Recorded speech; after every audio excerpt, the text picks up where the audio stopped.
Hello everyone. I am the boring historian and I am here to help you today. I know you use this video to fall asleep, so before that, like the video and subscribe to the channel.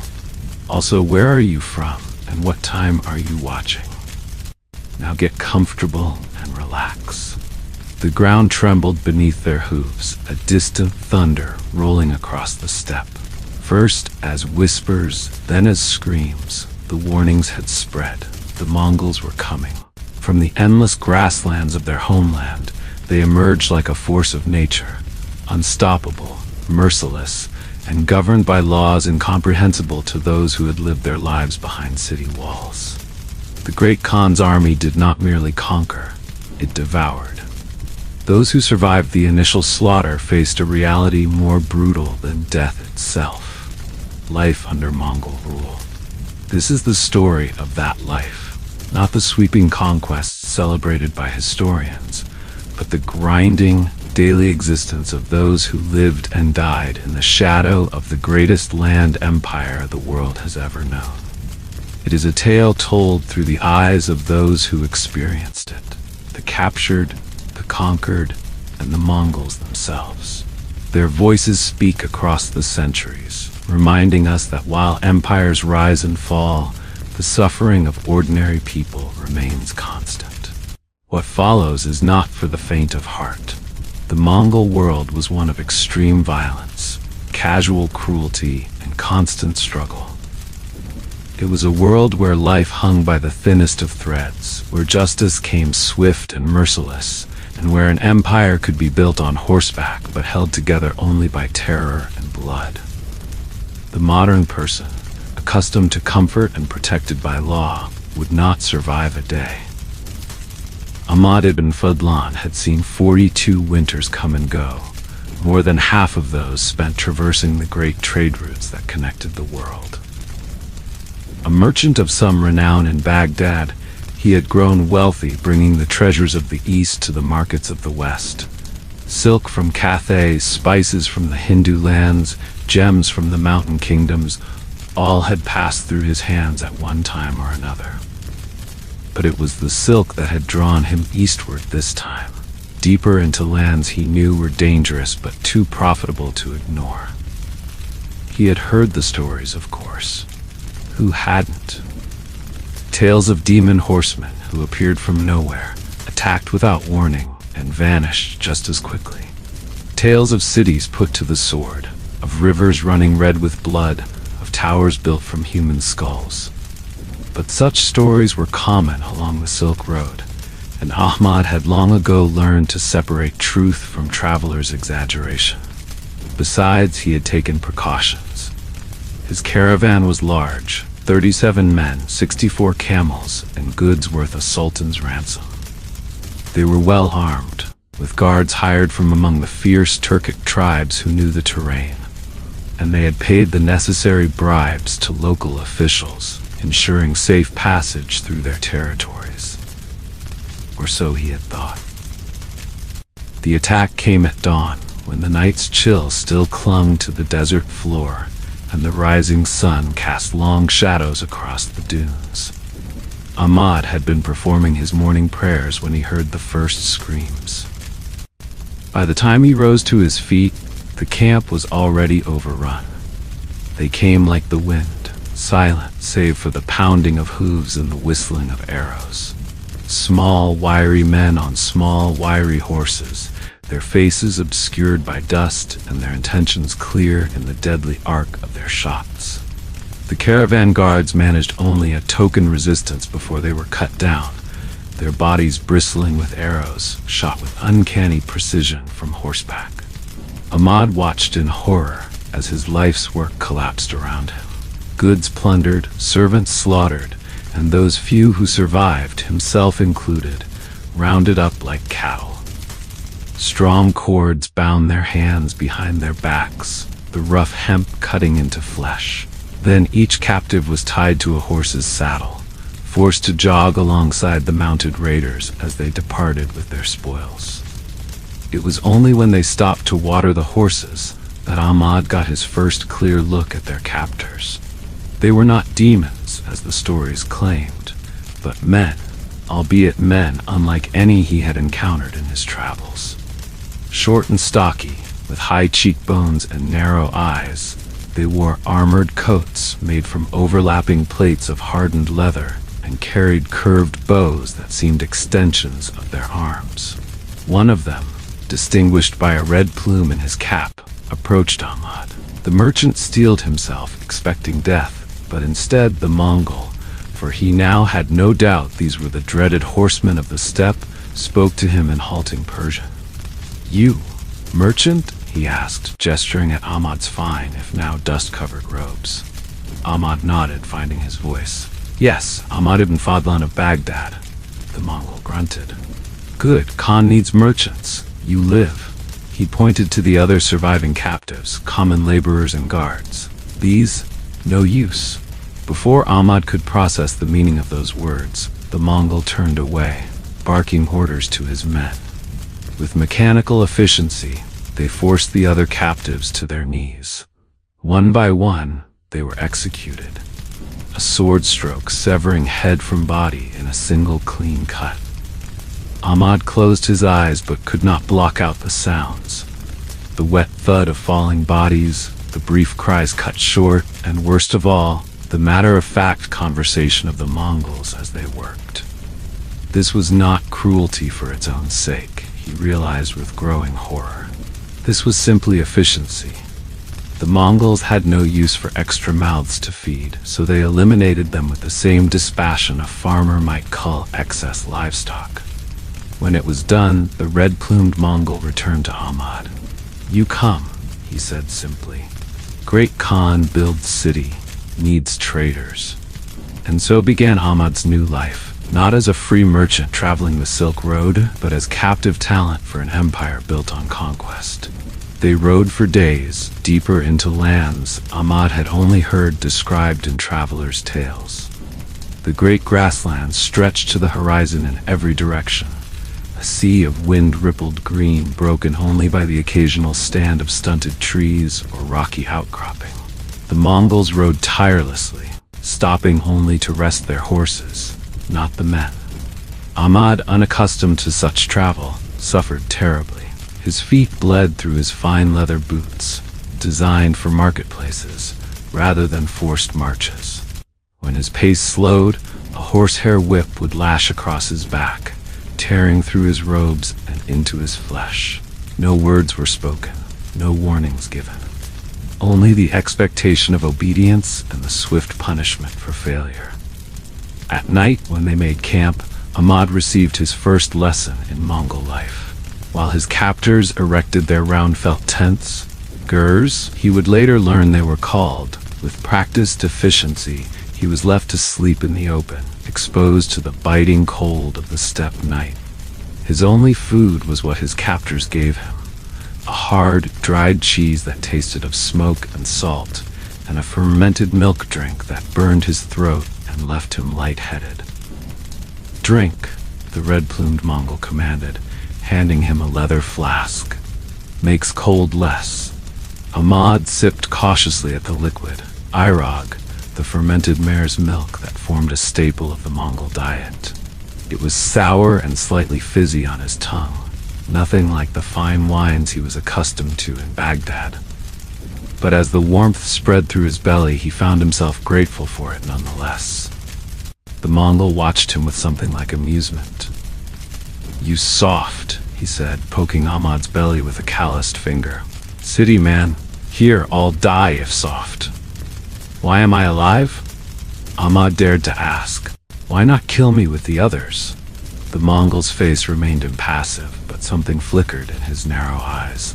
"Khan conquers all lands, needs men who know other lands. You know routes, prices, goods. Useful," he shrugged. "When not useful, then die." With that simple explanation, Ahmad understood his position perfectly. He was a tool, nothing more. His knowledge and skills had value to these conquerors, and so he lived.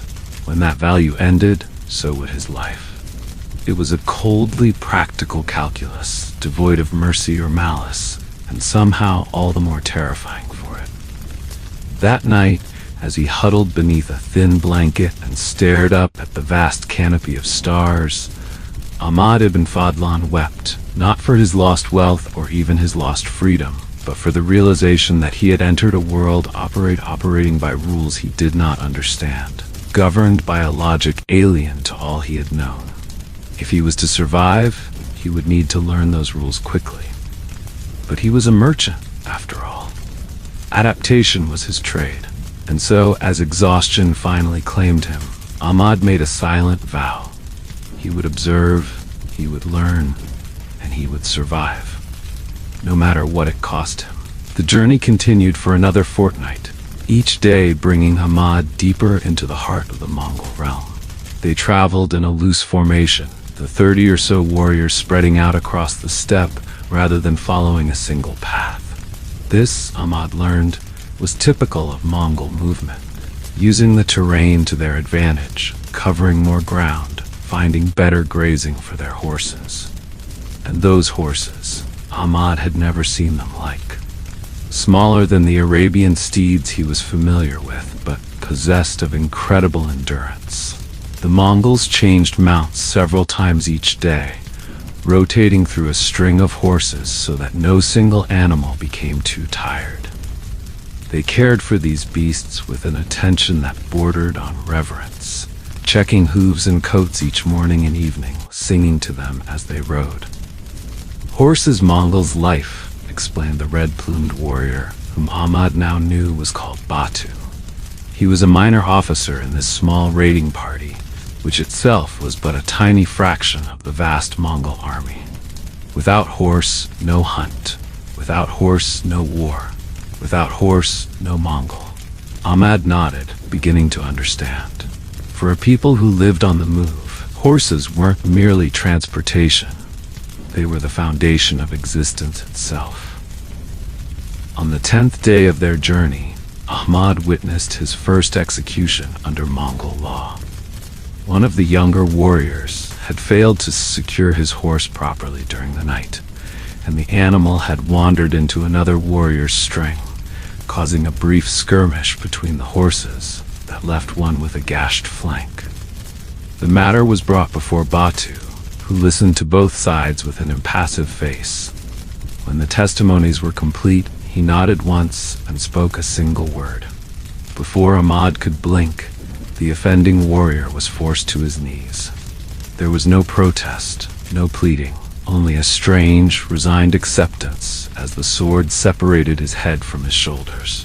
Ahmad gasped in shock, earning himself a hard stare from Batu. "Yasa," the Mongol explained simply, as if that single word justified the execution of a man for what seemed a minor infraction. Later that evening, as they sat around the fire, Batu elaborated. "Yasa is law, Genghis Khan's law, one law for all Mongols." He held up fingers, counting off.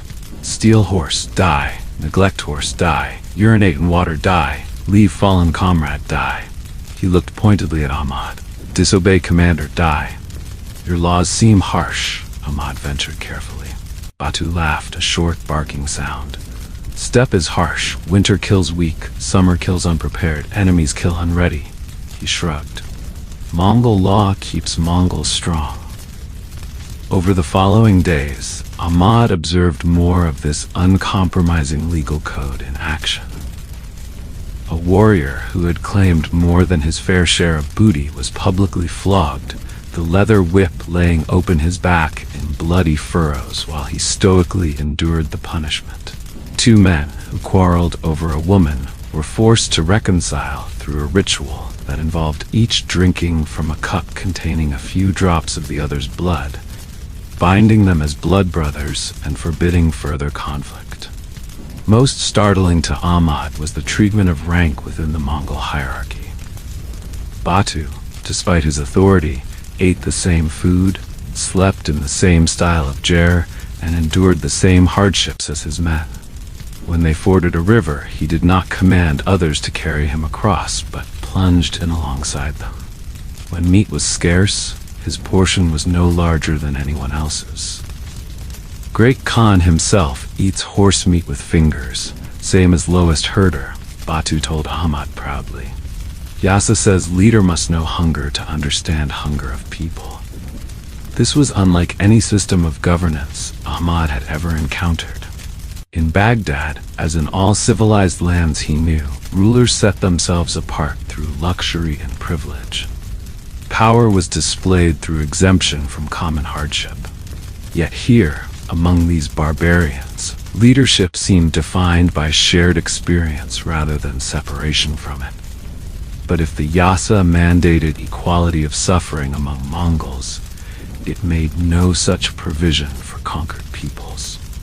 This became brutally clear when they encountered a small settlement of herders who, according to Batu, had failed to deliver the required tribute of sheep to the local Mongol administrator.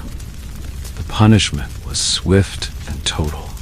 Every adult male was executed, their bodies left unburied for the vultures. The women and children were divided among the warriors as slaves. The dwellings were burned, the livestock confiscated, and even the dogs were killed. Within an hour, a living community had been erased from the face of the earth. Ahmad watched in horror, unable to reconcile the methodical justice of the Yasa among Mongols with this wholesale slaughter of outsiders. When he finally found voice to question Batu about this apparent contradiction, the Mongols seemed genuinely puzzled by his confusion. Mongol law for Mongols, he explained, as if to a slow child. Others must obey or die. Simple. In Batu's world, there was no contradiction. The Yasa created order among Mongols precise so they could function as an effective instrument of conquest and control. Those outside this order existed merely as subjects, or obstacles to be removed. That night, as he lay awake listening to the wolves howl in the distance, Ahmad confronted a terrible truth. He had entered a world governed by a moral code utterly alien to his own. A world where justice and cruelty, equality and subjugation existed side by side without apparent contradiction. A world where survival depended not just on strength, but on understanding rules written in blood and enforced without mercy. And he was only beginning to learn these rules. After nearly a month of travel, the landscape began to change. The endless grasslands gave way to more varied terrain. Rolling hills, scattered forests, and finally, a broad river valley where Ahmad saw his first glimpse of Mongol civilization on a grand scale. Spread across the valley floor was Karakorum, the capital of the vast Mongol Empire. Ahmad had expected a primitive encampment, perhaps a larger version of the temporary camps they had established each night. What he saw instead left him speechless. Thousands of gurs dotted the landscape, arranged in neat concentric circles around a central area where larger structures rose. Some of these were also made of felt but on a massive scale, capable of housing hundreds. Others were more permanent buildings of wood and stone, their architecture reflecting a blend of styles from China, Persia, and lands Ahmad couldn't identify. Most impressive was the palace at the center, a sprawling complex surrounded by a wooden palisade. Above it flew colorful banners bearing the symbol of the Great Khan, visible for miles across the steppe. Karakorum, Batu announced with evident pride. Heart of world. As they approached, Ahmad noticed something else. The diversity of the people moving about the city. There were Chinese artisans in silk robes, Persian astronomers with their instruments, Russian craftsmen, and traders from lands even Ahmad couldn't identify. All moved freely, albeit under the watchful eyes of Mongol guards. Great Khan takes best from all lands, Batu explained, noting Ahmad's surprise. Chinese make weapons, Persians write words, Russians work metal. He pointed at Ahmad. You know trade routes, prices, all serve empire. They passed through the outer rings of Jurs, where ordinary Mongols lived much as they did on the open steppe. Women worked outside, preparing food, tanning hides, or weaving. Children ran among the tents, engaged in games that Ahmad recognized were training for their future roles, Boys wrestling and shooting small bows, girls learning to manage the portable households that would follow their future husbands on campaign. The central area was more formally organized, with streets laid out in a grid pattern and permanent structures housing what appeared to be government functions. Scribes hurried about with scrolls, messengers mounted on fast horses arrived and departed constantly, and everywhere was the sense of an empire being administered. Batu led Ahmad to a large building near the palace complex. "Foreign quarter," he explained. "You stay here, work for Khan's Ministry of Trade." Inside, Ahmad found himself in what amounted to a combination of prison, dormitory, and workshop. Dozens of captured specialists from conquered lands worked under Mongol supervision. Mapmakers, accountants, translators, and merchants like himself. They had reasonable quarters, adequate food, and were not physically mistreated, so long as they remained useful. Ahmad was assigned a small cell with a sleeping platform, a writing desk, and little else. His new supervisor was a Chinese administrator named Liu, who had been captured during the Mongol conquest of the Jin Empire years earlier. "You are fortunate," Liu told him in accented but fluent Persian. "The Khan values knowledge. Cooperate, provide value, and you will live comfortably enough. Resist or fail, and..." He drew a finger across his throat in a universal gesture. Ahmad's duties were soon made clear. He was to prepare detailed reports on the trade routes he had traveled, the markets he had visited, the goods available in various regions, and the political situations that might affect commerce. This information would be used to maximize the empire's profit from the vast trade networks now under Mongol control. It was work Ahmad understood well, and despite his captivity, he found a certain professional satisfaction in applying his expertise. More importantly, it kept him alive and in relatively good conditions compared to many others. In the evenings, after his work was complete, Ahmad was allowed limited freedom within the foreign quarter.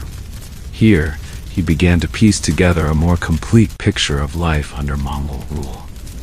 Through conversations with fellow captives who had lived under it longer. A former Byzantine diplomat named Constantine had been in Karakorum for 3 years. Over a game of chess, one of the few luxuries allowed them, he shared his observations. "The Mongols are not like other conquerors," Constantine explained, moving his knight across the board. "They do not seek to impose their culture or religion on those they rule. They care only for obedience, tribute, and utility. I've noticed they seem to collect people as much as wealth," Ahmad replied, studying the board. Constantine nodded. "Exactly so. They recognize talent and expertise regardless of its source. A skilled Chinese engineer is brought here to build siege weapons, a Persian astronomer to improve their calendar, a Russian goldsmith to craft decorations for the Khan's wives." He gestured around them. "We are all human treasure, looted from our homelands to serve their empire." "Is there no hope of freedom?" Ahmad asked quietly. Constantine's smile was bitter. "Freedom? No, but there are degrees of captivity." He leaned forward. "Listen carefully, merchant. The Mongols follow a simple principle. Demonstrate value, and you will be valued. Some captives have risen to high positions, administering entire provinces. Others have gained wealth and a measure of autonomy. Not freedom, never that, but a life worth living. And those who provide no value, they do not live long," Constantine said simply. "The Mongols are supremely practical. They keep what is useful and discard what is not." Over the following weeks, Ahmad settled into his new role. Each morning he rose before dawn for the day's first meal. Usually a simple porridge of millet supplemented with dried meat. Then came hours of work, preparing reports or translating documents related to trade. At midday there was a brief break for more food, often the hard, dried cheese Ahmad had become accustomed to during his journey.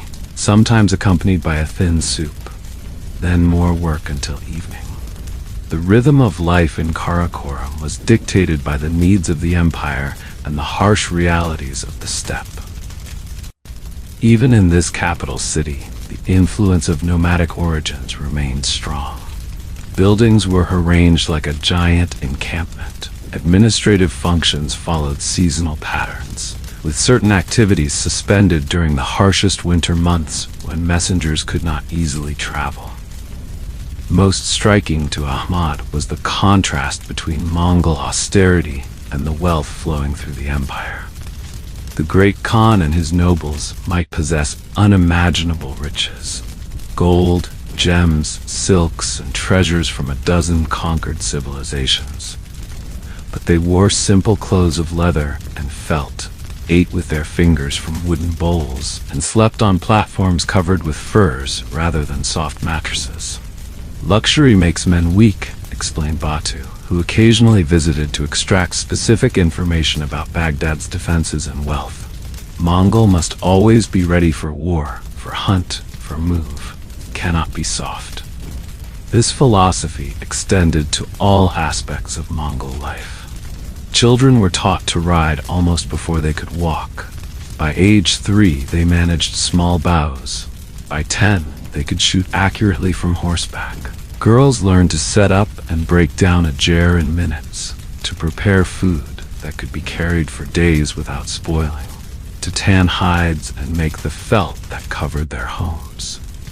One evening, during a rare moment when captives were allowed to observe a festival, Ahmad watched Mongol children playing a game that involved riding at full gallop, leaning from the saddle to snatch a small object from the ground, then returning it to a central pile, all without slowing their horses. "They call it ankle bone," Constantine told him. "The objects are sheep ankle bones. It teaches precision and control at speed." Ahmad shook his head in wonder. In Baghdad, noble children that age are learning poetry and mathematics. And which better prepares them for survival? Constantine asked pointedly. The Mongol child of 5 can already kill a marmot with a bow, start a fire in wind, and find water in seemingly dry ground. Their games are not leisure. They are preparation for a life where any skill might mean the difference between survival and death. As winter approached, Ahmad witnessed another aspect of Mongol pragmatism: their treatment of the elderly and infirm. Those too old to ride or contribute were not abandoned, as he might have expected from such a seemingly harsh people. Instead, they were given honored places within the gurs, where they performed sedentary tasks like tool-making or childcare. "The old have wisdom," Batu explained when Ahmad remarked on this. "They remember things young forget. They know signs of weather, of illness, of good ground for camp. Mongol values this." But Ahmad also saw the darker side of this utilitarian approach. Those crippled by accident or illness, who could no longer contribute, received no such consideration. They were expected to seek their own deaths rather than burden the community, and if they did not, that burden was often removed forcibly. One morning, Ahmad witnessed an old warrior, his leg badly broken in a fall from his horse, dragged from the healer's jar. Despite his cries, he was taken beyond the city's edge and left there with only a knife. Not enough to survive, but sufficient to end his suffering on his own terms. When Ahmad expressed horror at this practice to Liu, the Chinese administrator merely shrugged. "The steppe does not forgive weakness," he said. "The Mongols merely acknowledge what nature already decrees." As the first snows began to fall, blanketing Karakoram in white, Ahmad found himself adapting to his new reality. He learned to appreciate the hot airag that warmed him on cold nights, to find comfort in the simple routine of work and rest, to navigate the complex hierarchies of this strange city where captives and conquerors lived side by side. He was not free, would likely never be free again, but he was alive. And in the world of the Mongols, That alone was a victory against the implacable hardness of existence. Winter gave way to spring, and with the thawing of the steppe came renewed activity in Karakorum. Riders arrived daily from the farthest reaches of the empire, bringing reports, tribute, and news of distant conquests. Ahmad, now established as a valuable resource in the trade ministry, found his duties expanding. No longer merely recording information about routes and markets, he was increasingly called upon to advise on matters of commerce and, occasionally, diplomacy. It was in this capacity that he received the summons that would change his understanding of the Mongol world forever. A grim-faced guard appeared at his quarters before dawn, ordering him to prepare himself to appear before the Khan's court. The great Khan himself? Ahmad asked, his heart pounding with sudden fear. Had he somehow displeased his masters? Was this to be his execution? The guard's expression remained impassive. Khan's brother, Tolui, comes to hold court while Great Khan fights in West. Even this lesser audience was terrifying enough. Ahmad had heard stories of Tolui's legendary drinking capacity and equally legendary temper. Still, he had no choice but to obey. He donned his cleanest robe, still pitiful compared to the finery he had once worn in Baghdad, and followed the guard through the awakening city. The Khan's palace, which Ahmad had only glimpsed from a distance until now, proved even more impressive up close. Though constructed primarily of wood rather than stone, its scale was monumental. Intricate carvings covered every surface, depicting scenes of hunting, warfare, and Mongol daily life. Massive doors bound in bronze swung open to admit them, revealing a cavernous interior space. The throne room was actually a great hall, its ceiling supported by wooden pillars carved to resemble trees. The floor was covered with rich carpets from Persia and China, and the walls hung with silk tapestries. At the far end, on a raised platform, sat a figure who could only be Tolui, brother to the great Khan Ogedei, and one of the most powerful men in the known world. Unlike the simple dress of ordinary Mongols, Tolui wore a robe of deep blue silk embroidered with gold thread. His belt was studded with precious stones, and a sable hat adorned with eagle feathers sat upon his head. Yet despite these concessions to luxury, his bearing remained that of a warrior. Back straight, eyes alert, hands resting easily on his knees as if ready to reach for a weapon at any moment. Arranged around the hall were Mongol nobles, military commanders, and representatives from various conquered peoples. Ahmad was directed to kneel at a considerable distance from the throne, alongside other specialists who had been summoned. For what seemed like hours, Tolui conducted the business of empire. He received reports from generals, issued judgments on disputes between nobles, and accepted tribute from representatives of subject peoples. Ahmad watched, fascinated despite his fear, as the machinery of the world's largest empire operated before his eyes. Most striking was the matter-of-fact way in which decisions of enormous consequence were made. A commander reported difficulties subduing a rebellious city in the west. Tolui ordered it razed to the ground, its population put to the sword, save for artisans who might prove useful. A dispute over grazing rights between two Mongol nobles was settled with the gift of captive concubines to both parties. A province that had failed to meet its tribute quota was assigned a new governor with instructions to extract the missing amount plus a penalty by any means necessary.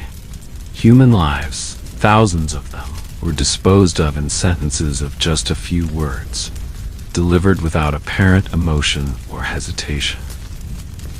Yet when a report came that a particular breed of horse had been discovered in a newly conquered territory, Tolui spent nearly an hour discussing the proper methods for capturing, breeding, and integrating these animals into the Mongol herds. Finally, Ahmad's turn came. A Chinese administrator stepped forward with a scroll and spoke rapidly in Mongolian, occasionally gesturing in Ahmad's direction. Tolui listened, his expression unreadable, then beckoned Ahmad forward with a small motion of his hand. Trembling, the merchant approached the throne, careful to keep his eyes downcast as he had been instructed. He stopped at the prescribed distance and waited. "Baghdad merchant," Tolui said in surprisingly good Persian. "You know Western markets." It wasn't a question, but Ahmad responded anyway. "Yes, great lord. I traded from Damascus to Samarkand for many years." "Good. Empire needs better trade." Tolui leaned forward slightly. "You will make plan for new routes, faster movement of goods from east to west, more profit for Khan." Ahmad bowed his head. "I am honored to serve, great lord." Tolui continued as if Ahmad hadn't spoken. "You work with Chinese Minister Liu, make new maps, new system." He paused, then added with chilling casualness, "Do well, receive reward. Fail, receive death." Before Ahmad could respond, Tolui had already moved on to the next matter, dismissing the merchant with a wave of his hand. A guard materialized at Ahmad's side, leading him back through the hall and out of the palace. Outside, Ahmad found Liu waiting for him, a knowing smile on the Chinese administrator's face. "So, you have been noticed by the Khan's brother?" Liu said as they walked back toward the foreign quarter. "A mixed blessing, my friend. Opportunity and danger in equal measure." "What exactly does he want?" Ahmad asked, still shaken by the encounter. Liu's smile widened. "What they always want. Efficiency. The empire stretches from the sunrise to the sunset, but goods move too slowly for the Khan's taste. Armies can travel the length of the realm in weeks, thanks to the relay system, but trade caravans still take months or years." He gave Ahmad a sidelong glance. "Our task is to change that, to create for commerce what they have already created for war and communication." Over the following weeks, Ahmad threw himself into this new assignment, working closely with Liu and a team of other captive specialists, cartographers, mathematicians, and former caravan masters from various lands. He helped design a revolutionary system for imperial trade. The key, they determined, was to apply the principles of the Mongol relay system, the YAM, to merchant caravans. This remarkable network, which allowed messages to travel nearly 250 miles per day across the empire, consisted of stations placed at regular intervals along major routes. At each station, fresh horses and riders waited, allowing messengers to change mounts and continue without delay. "If we establish similar stations for trade caravans," Ahmad proposed, "with secure warehouses, guards, and exchange facilities, goods could move in stages rather than with a single caravan making the entire journey." Liu nodded approvingly. "And we standardize the packaging. Goods packed in units of specific sizes and weights, easily transferred from one caravan to the next." The system they designed was breathtaking in its scope and ambition. Major trade routes would be equipped with stations every 30 miles, each with fortified warehouses and resident officials to oversee transfers and collect taxes. Goods would move in a continuous flow rather than in the intermittent pattern of traditional caravans. Merchants could either accompany their wares for the entire journey or, more efficiently, arrange for transfer at specific points, reducing risk and time. When the plan was complete, Ahmad and Liu presented it to Tolui in another formal audience. This time, Ahmad found himself less terrified and more exhilarated as he explained the system's advantages. Tolui listened attentively, occasionally asking sharp questions that revealed a keen understanding of commerce despite his warrior background. "How much gold to build?" he asked finally. Liu presented the calculations they had prepared, a staggering sum that would have funded an entire army for years. Ahmad held his breath, certain they had overreached. But Tolui merely nodded. "Begin at once," he ordered. "Take what you need. First route will be from Karakorum to Samarkand." He fixed Ahmad with a penetrating stare. "You oversee western portion. Liu, eastern. First caravan must reach Samarkand before winter snow." It was a nearly impossible deadline, less than 6 months to establish a system along thousands of miles of often difficult terrain. But neither man dared to object. As they left the palace, Liu chuckled softly. "Congratulations, merchant of Baghdad. You are now an imperial official." "Is that better than being a captive?" Ahmad asked wryly. Liu's smile faded. "It is different. Higher position brings greater rewards and greater risks. Success will bring you wealth, perhaps even a measure of freedom. Failure." He drew that same finger across his throat. The following months were a whirlwind of activity. Ahmad found himself with authority over hundreds of workers, both Mongol and captive, as they established the western stations of the new trade route. He traveled constantly, no longer a prisoner, but a respected administrator with an armed escort and the Khan's seal of authority.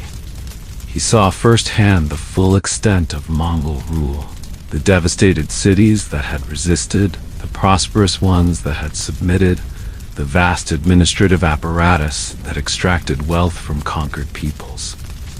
He witnessed both the brutality of Mongol justice and the remarkable freedom they allowed in matters of religion, local custom, and culture, so long as tribute flowed and resistance was absent. Most revealingly, he observed how the Mongols themselves were changing as their empire expanded. The warriors who had once lived entirely in felt tents now constructed permanent palaces. Those who had disdained luxury now accumulated silks and jewels. Those who had followed the simple Yasa code now navigated complex political intrigues. "They are being conquered by their conquests," Constantine observed during one of Ahmad's brief returns to Karakorum. "It is the fate of all empires built by nomads. The desert warriors who toppled Rome ended as Roman senators within a generation." Ahmad wasn't so sure. For all their adoption of certain comforts, the Mongol elite maintained the core practices that had made them formidable. They still trained daily with bow and sword. They still rode vast distances without complaint. They still expected their leaders to share hardships with common soldiers. And the terrible swift justice of the Yasa remained in force, applied equally to high and low. As autumn approached, the new trade system neared completion.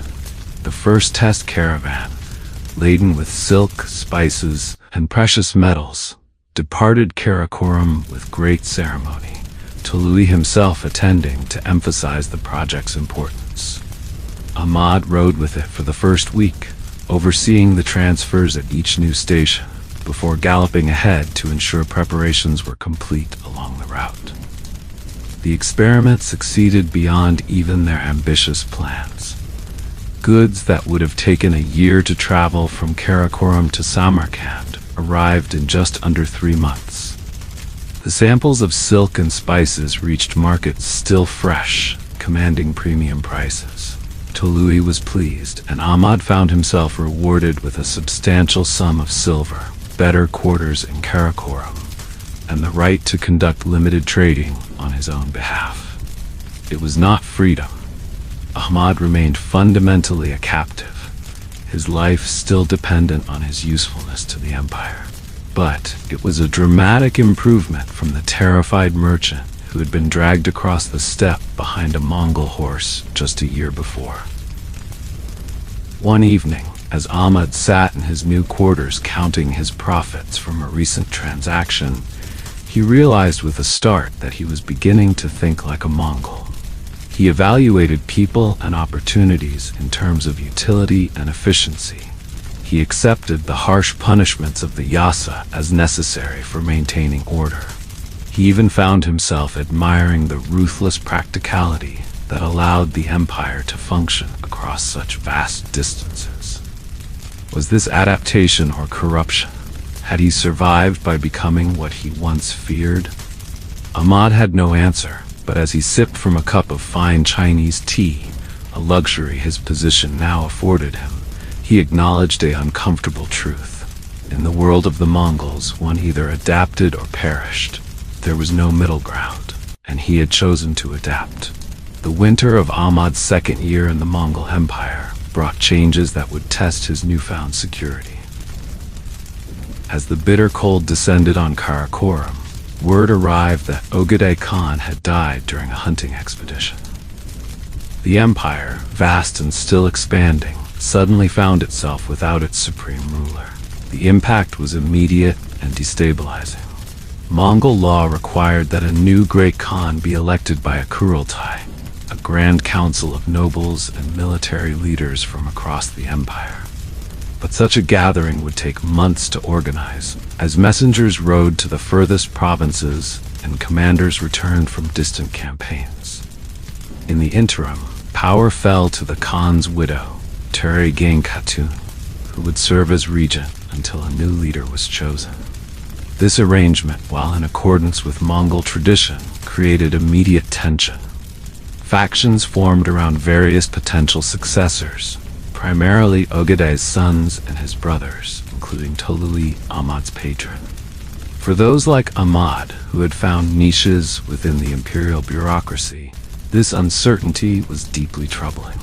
Patronage networks might dissolve overnight if power shifted to a different branch of the royal family. Projects begun under one faction might be abandoned by another. Lives that had been valuable under one regime might become worthless under the next.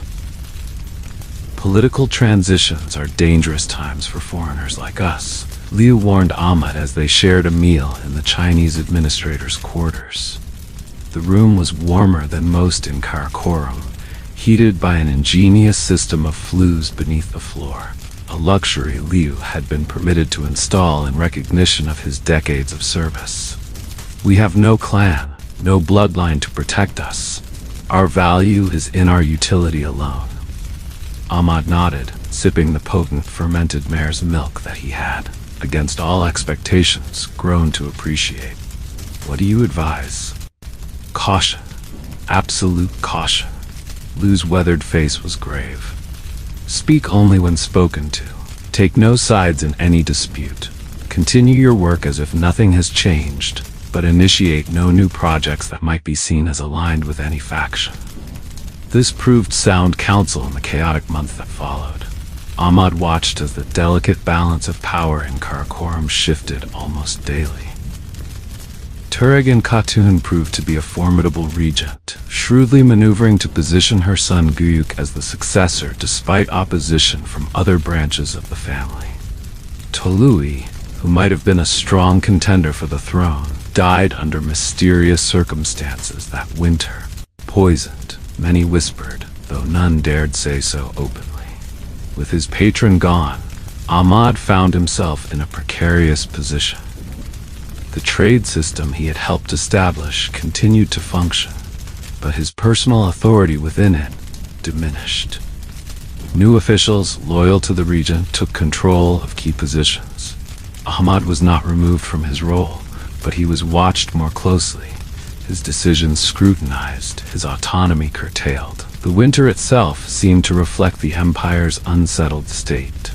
It was brutally cold even by the standards of the steppe, with blizzards that lasted for days and temperatures that froze exposed flesh within minutes. Food became scarce as supply caravans struggled to reach the capital through snowdrifts that could swallow a horse. Even in the palace, rations were reduced. In the outer city, people began to starve. It was during this harsh season that Ahmad witnessed the most terrible aspect of Mongol pragmatism, their response to famine. As food stores dwindled, a strict hierarchy of distribution emerged. Warriors received full rations. They were the empire's strength and had to be maintained. Administrative officials received enough to sustain life and work. Craftsmen and specialists deemed valuable were given minimal but sufficient food. For everyone else, common laborers, servants, and those without specific skills, Rations were cut to levels that could not sustain life for long. "They are culling the population," Constantine explained grimly as they watched skeletal figures stumbling through the snow-covered streets, like a herder slaughtering the weakest sheep when winter fodder runs low. Ahmad had seen many horrors since his capture, but this calculated starvation shocked him deeply. Surely there must be some other solution.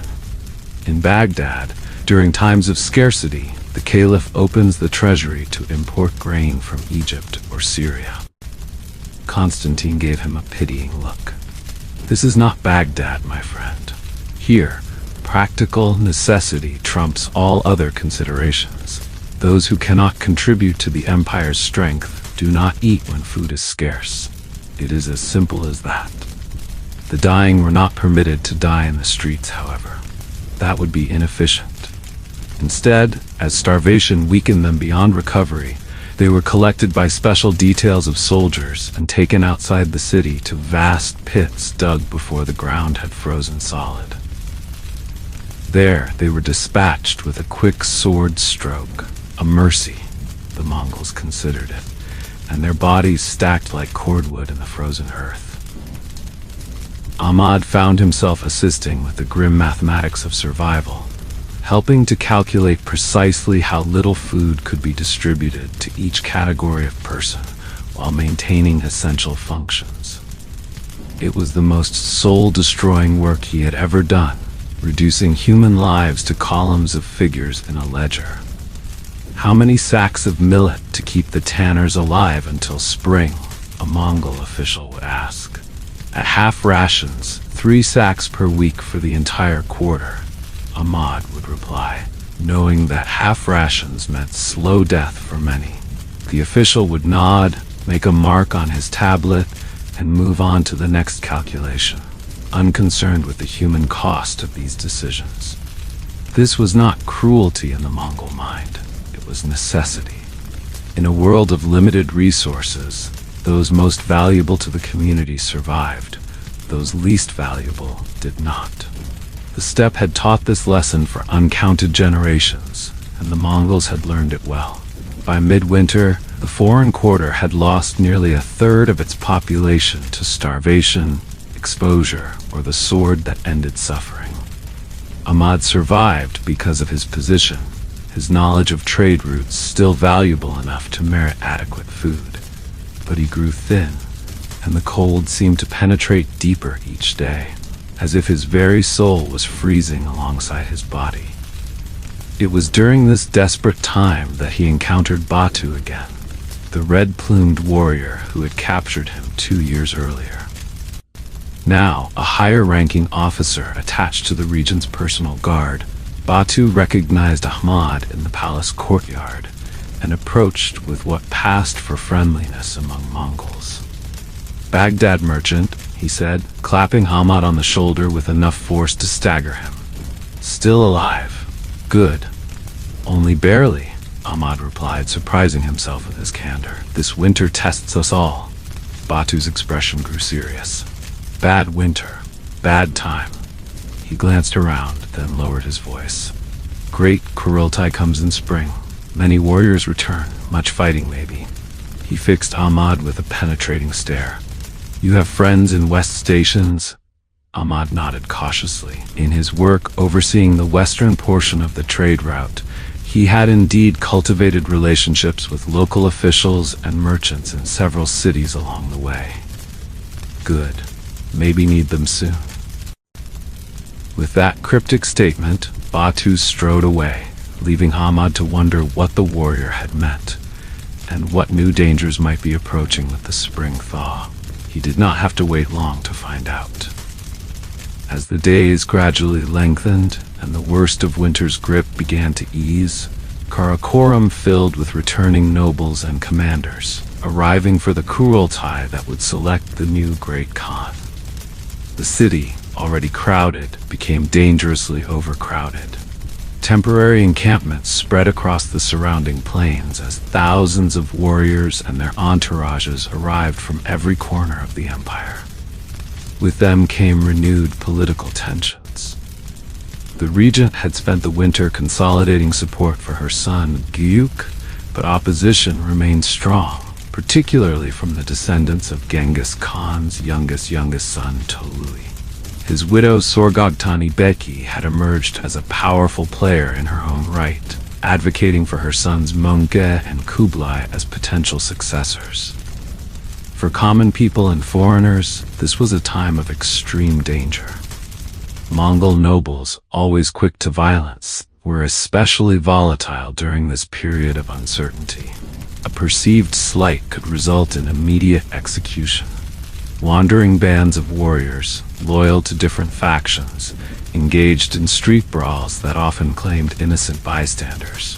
Food, still scarce after the harsh winter, became a point of violent contention. Ahmad took Liu's advice to heart, keeping to his quarters whenever possible and speaking only when necessary during his required duties. But even this caution could not protect him from the chaos that erupted when the Kurultai finally convened. The assembly itself was held on a vast plain outside the city, where a massive jur had been constructed for the purpose, large enough to hold hundreds of nobles and commanders. For 7 days, the deliberations continued, while ordinary citizens waited in tense anticipation for the outcome that would shape their lives for years to come. On the 8th day, word spread through Karakoram. Gyuk had been elected as the new Great Khan. The regent's maneuvering had succeeded, but rather than bringing stability, the announcement triggered an explosion of violence. Supporters of rival factions, particularly those loyal to the sons of Tolui, refused to accept the outcome. What began as isolated skirmishes quickly escalated into full-scale fighting in the streets. Warriors who had conquered half the known world now turned their terrible skills against each other, transforming Karakoram into a battlefield. Ahmad was trapped in the trade ministry when the violence erupted.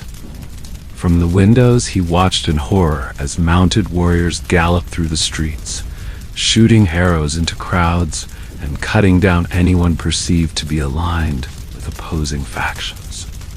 Buildings burned. The screams of the dying filled the air.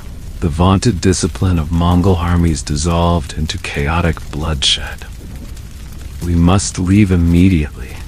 Liu appeared at his side, a small pack of possessions already slung over his shoulder. "This madness will not end quickly, and foreigners will be easy targets for all sides." "Leave? How? Where would we go?" Ahmad asked, bewildered. "The western trade route," Liu replied. "Your stations, your contacts. It is our only chance."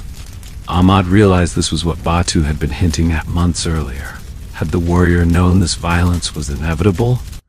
Had he been offering Ahmad a path to escape? There was no time to consider the question. Already, sounds of fighting were coming from the lower levels of the building. Ahmad quickly gathered his most essential possessions. His writing tools, a small pouch of silver he had hidden beneath a floorboard, and the warm, fur-lined deal he'd been issued for winter travel. Liu led him to a back stairway and then through a series of narrow alleys, avoiding the main streets where the worst fighting raged. The Chinese administrator moved with the confidence of someone who had planned this route carefully, suggesting to Ahmad that Liu had anticipated this chaos long before it erupted. "The stables by the western gate," Liu whispered as they pressed themselves against a wall, waiting for a band of mounted warriors to pass. "I have arranged for horses."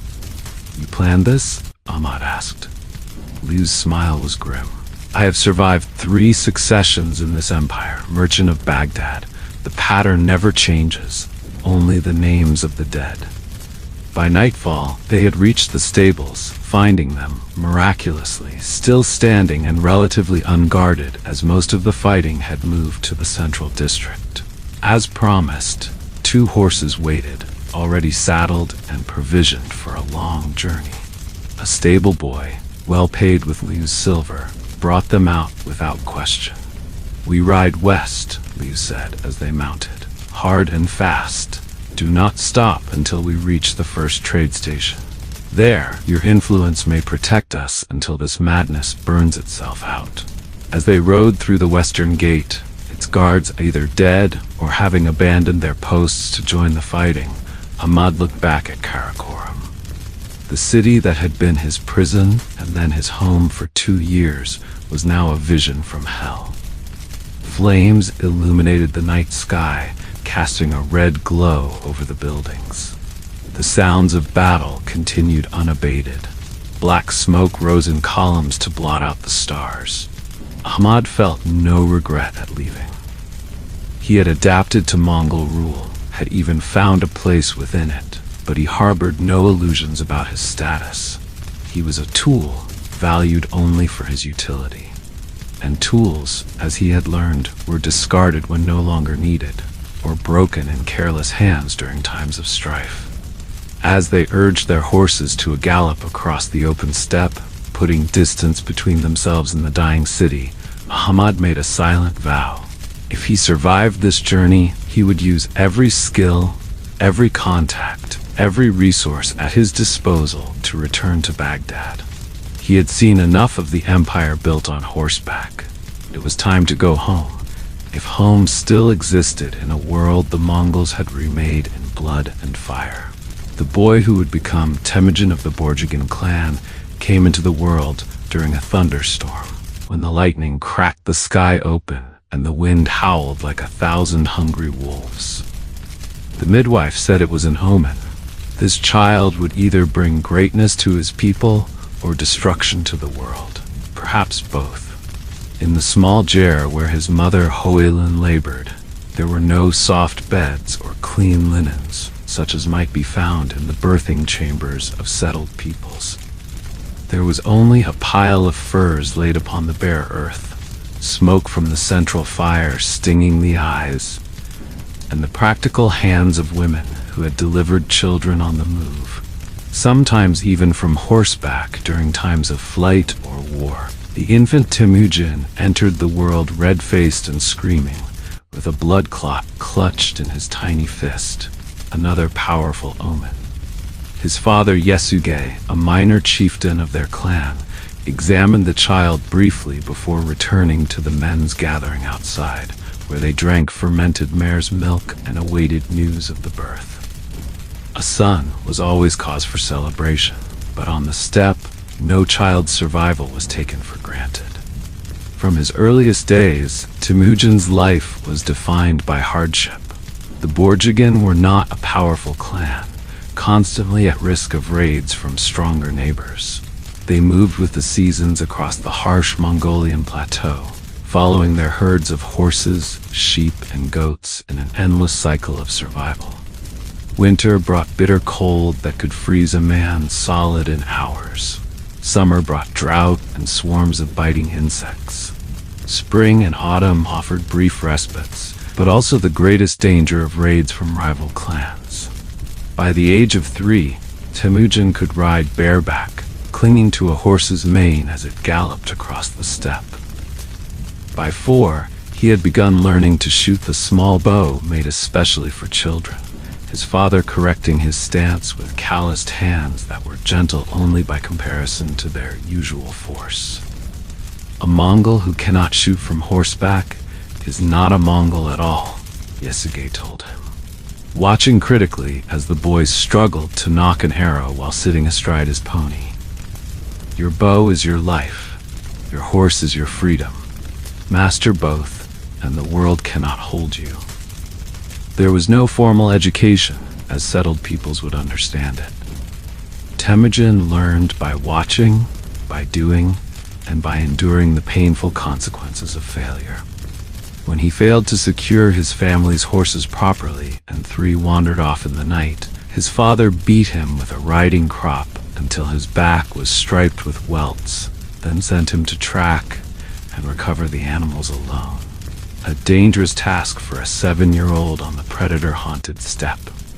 He succeeded, returning after 2 days with all 3 horses, having survived on marmot meat he had killed himself and water found by reading the signs his father had taught him. Yasuge offered no praise for this accomplishment. Success was expected, not celebrated. But that night, he gave Temujin the choicest piece of meat from the communal pot, a silent acknowledgement of the boy's growing competence. Life in the Jur, the round felt tent that was the universal dwelling of steppe nomads, was a continual education in itself. Space was precious, with the entire family living in a single room perhaps 20 feet in diameter. Privacy was a foreign concept. Children observed everything: birth and death, sex and violence, joy and grief, from their earliest years. The interior of the Jur followed a strict organization that reflected the Mongol worldview. The door always faced south, away from the bitter north winds. The northern half of the circular space was the most honored, where guests and elders sat. The southern half, nearest the door, was for lower status individuals. The fire pit occupied the center, with a smoke hole in the roof above it. Men sat on the western side, women on the eastern. Temujin learned these customs not through explanation, but through sharp cuffs when he violated them. Similarly, he absorbed the complex social hierarchies of clan life through direct experience rather than instruction. When to speak and when to remain silent. How to show proper deference to elders and superiors. When aggression was expected and when restraint was valued. The hardest lesson came when Temujin was 9 years old. His father took him on a journey to a neighboring tribe, the Ongirats, to arrange his betrothal to a girl named Berthe. This practice, securing a bride while children were still young, was common among the Mongols, helping to forge alliances between clans and ensure future marriages. On their return journey, Yasuge encountered members of the rival Tatar clan, who invited him to share a meal. Either trusting or unable to decline without causing offense, Yasuge accepted. The food was poisoned. He managed to return to his family's camp, but died within days, his body racked with agony as the poison worked through his system. With Yasuge's death, everything changed for Temujin and his family. In Mongol society, loyalty was personal rather than institutional. Without the chieftain's presence, the clan no longer felt obligated to support his widow and children. One by one, families packed their gurs and moved away, leaving Holun alone with 5 children and few resources. "They leave us to die?" Holun told her children bluntly, as the last of their clansmen departed. They expect winter to finish what they lack the courage to do with their own hands. Temujin, now the man of the family at 9 years old, watched his mother's face carefully. There was anger there and grief, but no surrender. Holun had been stolen from another tribe by Yasuge years before, carried off on horseback in a bride theft that was not uncommon on the steppe. She had survived that trauma and adapted to life in a new clan. She would survive this too. "We are Borjigin," she said, her voice hard as iron. "We do not die easily." The years that followed were a brutal education in survival at the margins of an already harsh society. Hoylun and her children lived by hunting marmots, fishing in icy streams, and gathering wild onions, garlic, and tubers. They made clothing from the skins of animals Temujin and his brothers killed with their bows. They moved their single ragged Jur with the seasons, following the same patterns as before, but now without the protection of the clan. Temujin learned to hunt not just for food, but for survival in all its forms. A successful hunt meant not only meat, but sinew for bowstrings, bone for tools, hide for clothing and shelter, fat for light and waterproofing. Nothing was wasted because nothing could be. The margin between life and death was too narrow for such extravagance. He became proficient at reading tracks, at anticipating the movement of game, at setting snares and traps to supplement what he could kill directly. He learned to shoot from impossible positions, lying flat, kneeling at full gallop, because sometimes the shot you needed was not the one you would choose. His younger brother, Kassar, proved equally skilled with the bow, even surpassing Temujin in pure accuracy. Together, they developed hunting techniques that required two archers working in perfect coordination, driving game toward each other or firing simultaneously from different angles to ensure a kill. Life was not only hunting and hardship, however. Even in their reduced circumstances, the rhythms of steppe culture continued. In the evening, around their small fire, Holun would tell her children stories of great heroes, of the spirits that inhabited the natural world, of the eternal blue sky that watched over all Mongols. These were not mere entertainments, but vital cultural knowledge, passing down the values and beliefs that defined their people. Temujin's half-brother Bektar, born to Hoilun during her first marriage before she was captured by Yasuge, grew increasingly assertive as he entered adolescence. He began to claim the best portions of any game they caught, asserting his status as the oldest male. When Temujin challenged this, Bektar responded with physical dominance, beating his younger half-brother and forcing him to submit.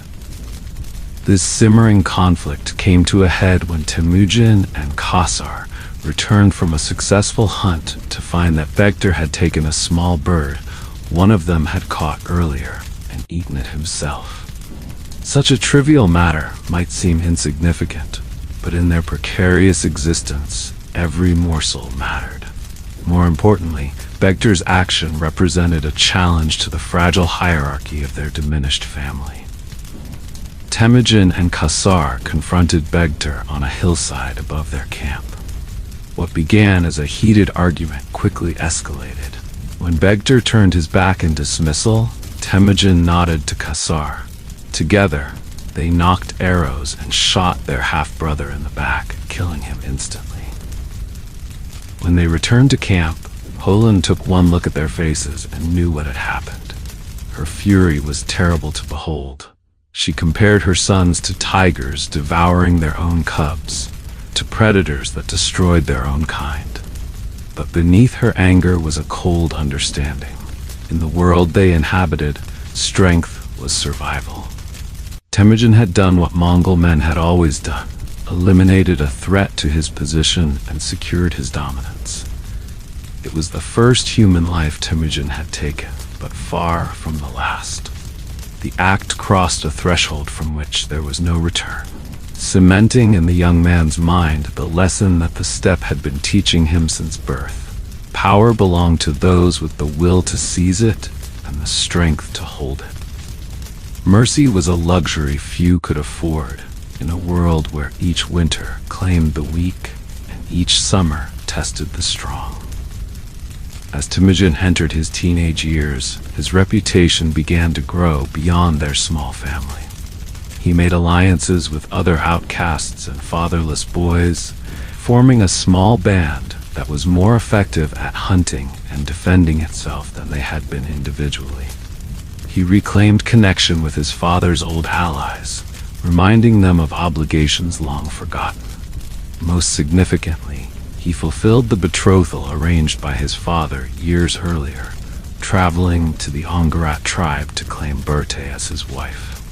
This match, surprisingly honored despite Temujin's reduced circumstances, gave him his first foothold in rebuilding the connections that were vital to survival and advancement in Mongol society.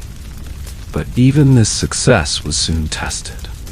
Shortly after bringing Berthe back to his family's camp, they were raided by members of the Merkit tribe, old enemies seeking revenge for Yasuge's theft of Hoilun years before.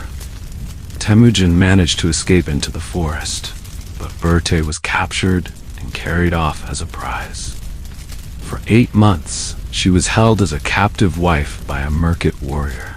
When Temujin finally gathered enough allies to attack the Merkit camp and rescue her, she was pregnant. The child she later bore, a son named Joki, would always carry the stigma of uncertain paternity. though Temujin claimed him as his own to avoid the shame that would attach to both Berthe and himself otherwise. This experience, the humiliation of being unable to protect his wife, the months of planning required for revenge, the necessity of alliance building to achieve his goals, shaped Temujin's approach to power for the rest of his life. He learned that individual strength, no matter how formidable, had limits. True power came from uniting others behind you, from building something larger than yourself. By his early 20s, Temujin had transformed from an abandoned child expected to die on the steppe to a rising leader with a growing following. His methods were a combination of traditional Mongol values and innovative approaches born of his unusual upbringing. He promoted men based on loyalty and ability rather than clan status. He shared plunder more equitably than was customary. He offered protection to those who submitted and ruthless destruction to those who resisted. Word of his approach spread, and more warriors chose to ride with him. With each victory, his forces grew, absorbing the defeated rather than merely destroying them. By the time he was proclaimed Genghis Khan, universal ruler, at a great Kurultai of the United Tribes, the boy who had once hunted marmots to survive was poised to unleash a force that would reshape the world. But in his heart, he remained Temujin of the Borjigin, son of the steppe, forged in hardship and tempered by struggle. The lessons of his youth, survival at any cost, loyalty above all, strength as the ultimate arbiter, would guide his creation of an empire. And those same lessons, passed down through generations of Mongol children raised as he had been, would ensure that the world would never forget the people of the felt tents and the composite bow, who had learned to thrive in a land that forgave no weakness. Batu Khan sat astride his sturdy steppe pony, watching impassively as the city burned. Smoke billowed into the clear blue sky, carrying with it the screams of the dying and the acrid scent of destruction. The siege had lasted only 3 days, a brief resistance by a people who had not yet learned the futility of defying Mongol might. Now the lessons were being delivered in fire and blood. How many? He asked the officer at his side, a grizzled veteran named Subedai, who had ridden with Batu's grandfather, the great Genghis Khan himself. "Perhaps 30,000, my lord," Subedai replied, his face showing neither pleasure nor regret at the slaughter taking place before them. "Most of the artisans have been separated as you ordered. About 500. Batu nodded. Skilled craftsmen were valuable resources, worth preserving even as the general population was eliminated. The weavers, metalsmiths, and stonemasons would be sent east, distributed throughout the empire to practice their trades for new masters. Their families would go with them if they had behaved well during the conquest. If not, they would join the piles of corpses being assembled in the city center. "And the women?" Batu asked. "The young ones have been distributed among the warriors, as is their right," Subedai said. "The old and ugly have been put to work burying the dead." Again, Batu nodded. This was as it should be. The Yasa, the great code of laws established by his grandfather, was clear on the matter of conquered peoples. Those with useful skills lived. Beautiful women became prizes for worthy warriors. The rest were expendable unless specific circumstances dictated otherwise. It was not cruelty that drove this policy, though Batu knew that's how the conquered peoples viewed it. It was practicality. The Mongol army traveled light and fast, covering distances that seemed impossible to their enemies. They could not be burdened with prisoners who consumed resources without contributing value. Nor could they leave behind populations that might rebel once the army moved on. Total victory or total destruction, these were the only options the Mongols offered the world. It was the way of the steppe, where half measures led to death. Batu himself had learned this lesson as a child, watching his father Jochi struggle with the whispers about his paternity. Despite being acknowledged as Genghis Khan's eldest son, Jochi had never fully escaped the shadow of doubt cast by his mother's captivity among the Merkits. That weakness, that small crack in the foundation of his legitimacy, had limited his power and ultimately contributed to his early death. From this, Batu had taken a vital lesson. Perception was as important as reality. The Mongols must be seen as invincible, their vengeance inevitable, their mercy rare and precious. Only thus could a relatively small force control an empire that stretched across half the known world. "The prisoners are assembled, my lord," another officer reported, approaching Batu's position. "They await your judgment." With a slight pressure from his knees, Batu guided his horse toward the city gates. His personal guard, 1,000 elite warriors who had proven themselves in countless battles, moved with him in perfect formation. Behind them came the main force of his army, 30,000 strong, the most formidable military machine the world had ever seen. Each man was primarily a mounted archer, capable of loosing 10 arrows a minute with accuracy that seemed supernatural to their enemies. Each carried at least 2 bows and 3 quivers of arrows, along with a curved sword, a spear, a battle axe, a lasso, and a pointed helmet that could be used as a drinking cup when needed. Each managed a string of 4 to 6 horses, changing mounts several times a day to maintain maximum speed over vast distances. This was not merely an army, but a way of life transformed into a weapon. These men had been riding almost since they could walk, shooting bows almost since they could grasp. They lived in the saddle, thought from the saddle, fought from the saddle.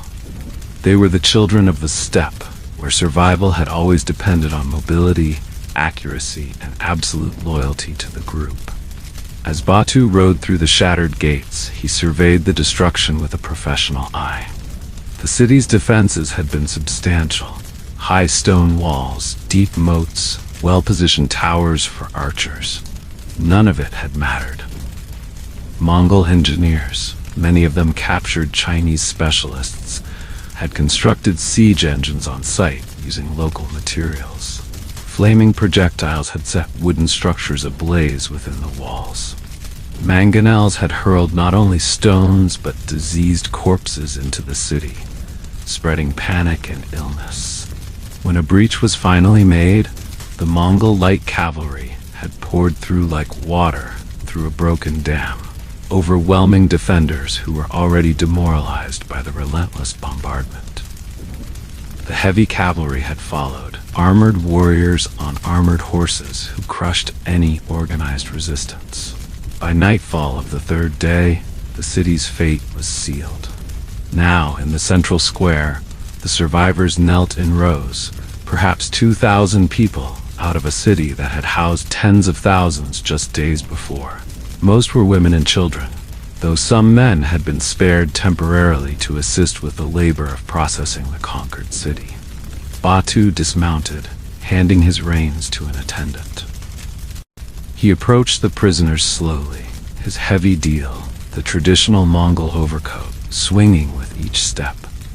Though it was summer, the garment was practical, protecting from both sun and sudden rain, and offering enough warmth when the temperature dropped at night. More importantly, it identified him immediately as Mongol, as conqueror, as master of life and death. The prisoners watched his approach with varying expressions: fear, hatred, desperate hope.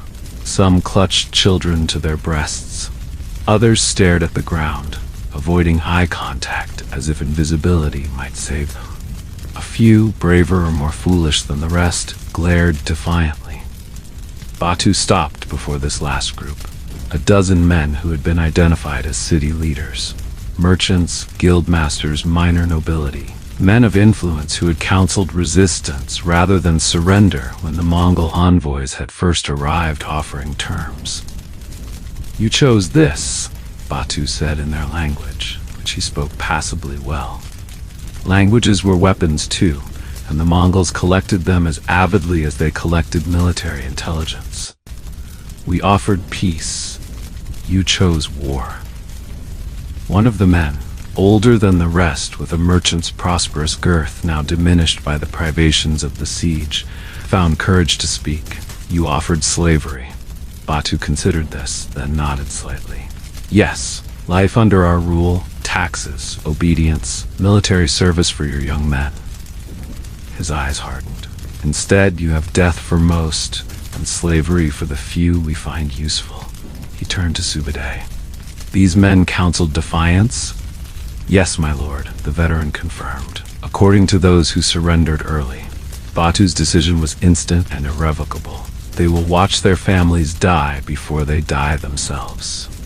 Guards moved forward, separating wives, children, and parents from the condemned men. The women began to wail, some falling to their knees to beg for mercy, others trying to fight the implacable warriors who pulled their children from their arms. Batu watched without expression. This was not cruelty for its own sake, though he was not immune to the satisfactions of revenge. This was education. For these men, for the other prisoners who watched, and for the cities yet to face Mongol armies. The lesson was simple. Resistance brought consequences beyond mere death. It brought suffering to all one loved. One by one, the families were executed before the eyes of the men who had chosen resistance. Children first, then wives, then parents. The methods were efficient. A sword stroke to the neck, quick and relatively painless. The Mongols were not sadists by nature. They killed as they did everything else, practically, with a minimum of wasted effort. The men were forced to watch, held in place by strong hands when they tried to close their eyes or turn away. When it was done, when the sand of the square was dark with blood and the bodies were being dragged away for disposal, Batu approached them again. Now you understand, he said simply. Now others will understand when they hear of this day. Their own deaths followed swiftly. No prolonged torture, no elaborate execution. Simply the same efficient stroke that had claimed their loved ones. Death was not the punishment. It was merely the period at the end of the sentence. The true punishment had been the witnessing, the knowledge, the understanding that came too late. As the last body fell, Batu turned to his commanders. Burn the rest of the city. Level the walls. Leave one man alive to carry the message to the next town. He pointed to a young boy among the prisoners, perhaps 12 years old. That one. Cut off his nose so they know he comes from us. The order was carried out immediately, without question or hesitation. This too was the Mongol way. Instant obedience, perfect discipline. An army where orders flowed like water downhill, unimpeded by doubt or debate. That night, camped outside the ruined city, Batu sat with his commanders around a fire, sharing harag and discussing the next phase of their campaign.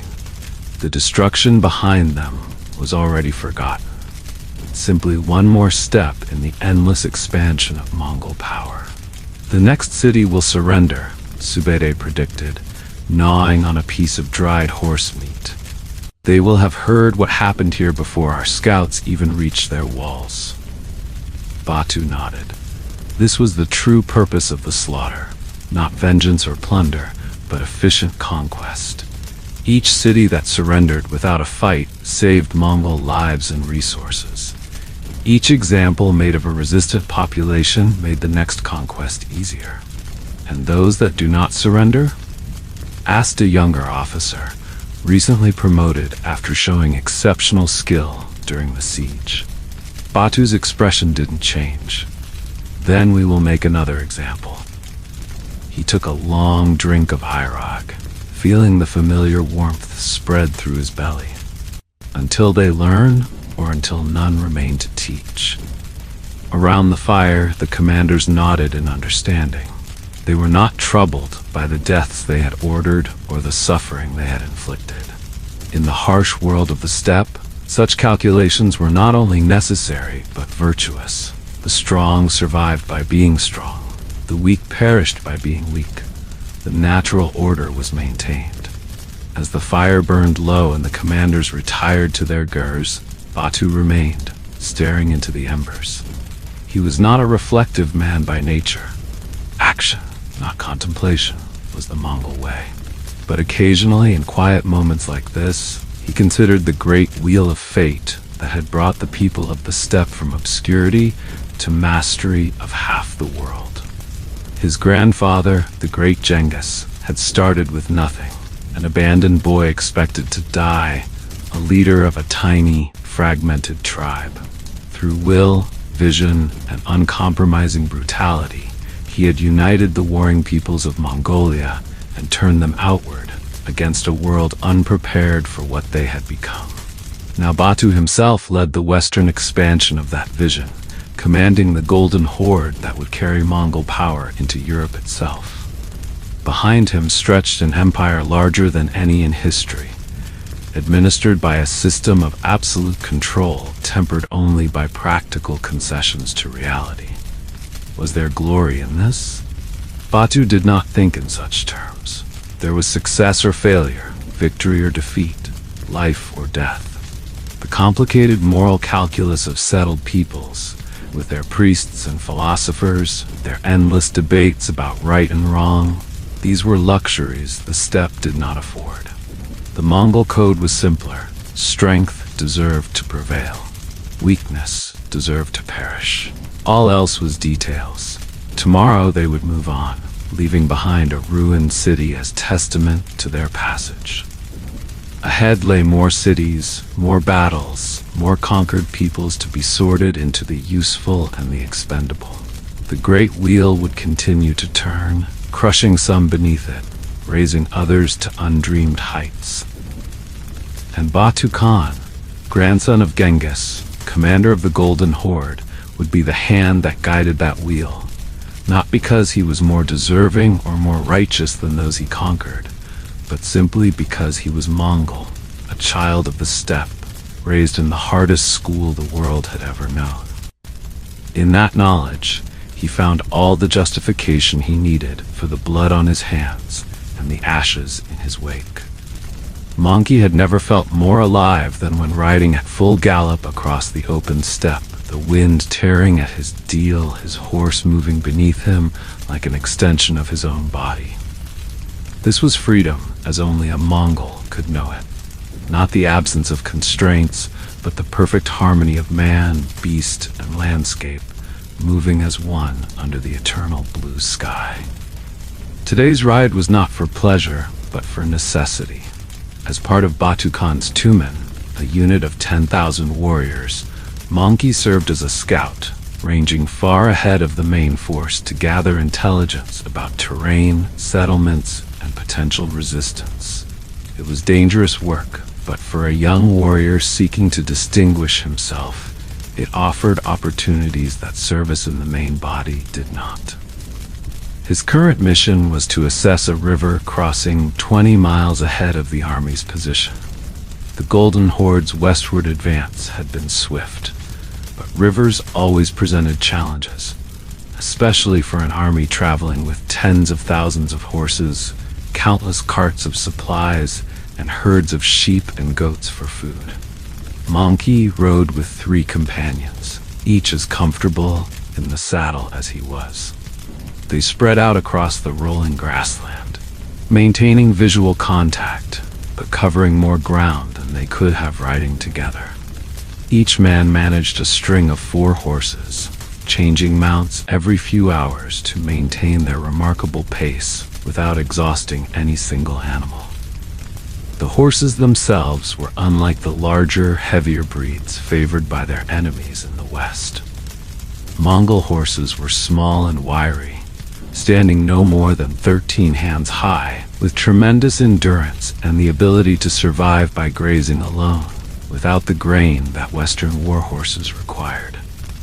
They could cover more than 100 miles in a day when necessary, and they could find water by smell when humans saw no sign of it. By midday, Monkey and his companions had reached the river. They regrouped on a small rise overlooking the watercourse, assessing what they saw with the practiced eyes of men whose lives depended on accurate observation. "Width?" asked Tului, the senior scout. 200 paces at the narrowest point," Monkey replied, having already measured the distance by eye. "Depth unknown, but the current suggests it is not shallow." Tului nodded, his weathered face revealing nothing of his thoughts. The crossing would be challenging, but not impossible. The Mongol army had faced and overcome far worse obstacles in its relentless expansion. "Settlements?" he asked next. Another scout, Bayan, pointed downstream. "A town about 5 miles south. Stone walls, perhaps 5,000 inhabitants. They've posted watchmen on the walls but have made no preparations for defense." This was valuable information. Unprepared settlements were easy targets, especially if they could be reached before warning spread of the Mongol approach. Such places often surrendered without resistance once they saw the size of the force arrayed against them, a much preferable outcome for both conqueror and conquered. "And the land beyond," Tului continued the assessment. "Good grazing for at least 20 miles, the fourth scout reported. "Many small farms, well-tended fields, wealth to be taken." Monkey added his own observations. "The people appear soft. I watched farmers working the fields. They carry no weapons, not even for protection against wolves or bandits. Their horses are few and poorly trained." Tului absorbed this information with a slight nod. "We return to report," he decided. "Batu Khan will want to move quickly before word spreads."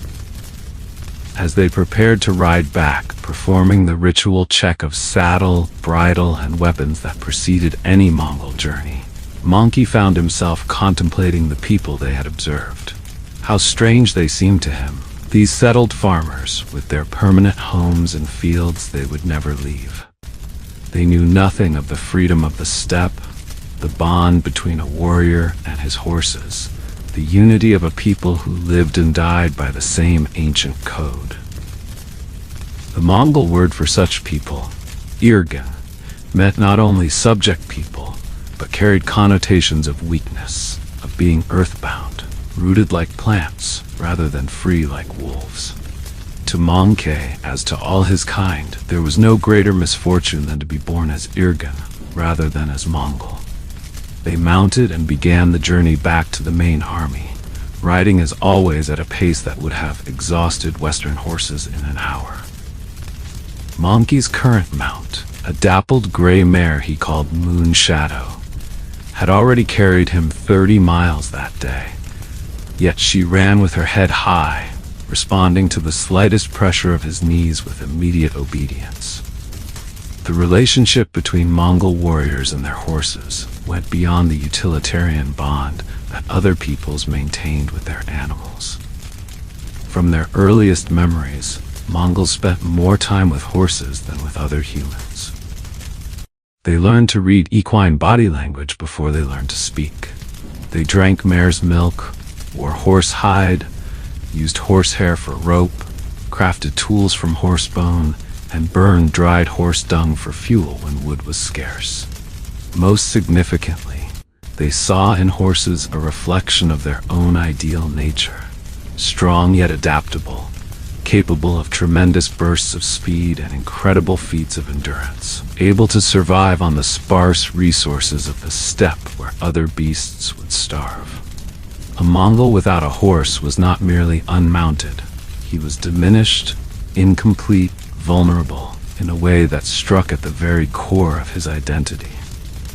Monkey had received his first pony at the age of 3, a gift from his father that marked his transition from infant to child in Mongol society. By 5, he could control the animal at all gaits. By 7, he could shoot from horseback, his small body swaying in perfect harmony with his mount's movements. By 12, he could ride for days with minimal rest, navigate by stars alone across the featureless steppe, and survive independently with nothing but his horse, his bow, and his wits. Now, at 20, he was a fully fledged warrior in the greatest army the world had ever known. His horsemanship so innate that he thought no more about the complex coordination required to ride at gallop while shooting in 6 directions than a fish might contemplate the mechanics of swimming. As they rode, the scouts maintained a loose formation, each man about 50 paces from the others, close enough for communication if needed, far enough apart that a single threat could not endanger all.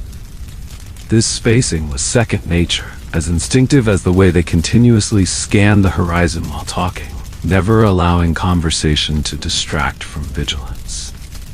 "The river will delay us," Bayan commented as they crested a low rise. "The carts will struggle at that crossing."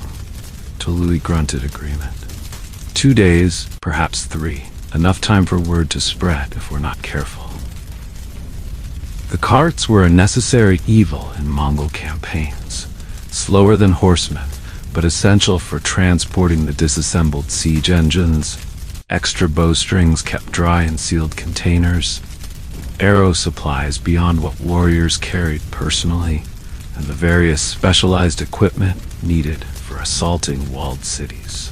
In the early days under Genghis Khan, Mongol armies had traveled light, living off the land and carrying only weapons. But as the empire expanded and their military techniques evolved, even the Mongols had been forced to compromise slightly on their legendary mobility. Only slightly, however. Even burdened with carts, a Mongol force could still cover distances that seemed impossible to their enemies, appearing before cities that believed themselves weeks away from any threat.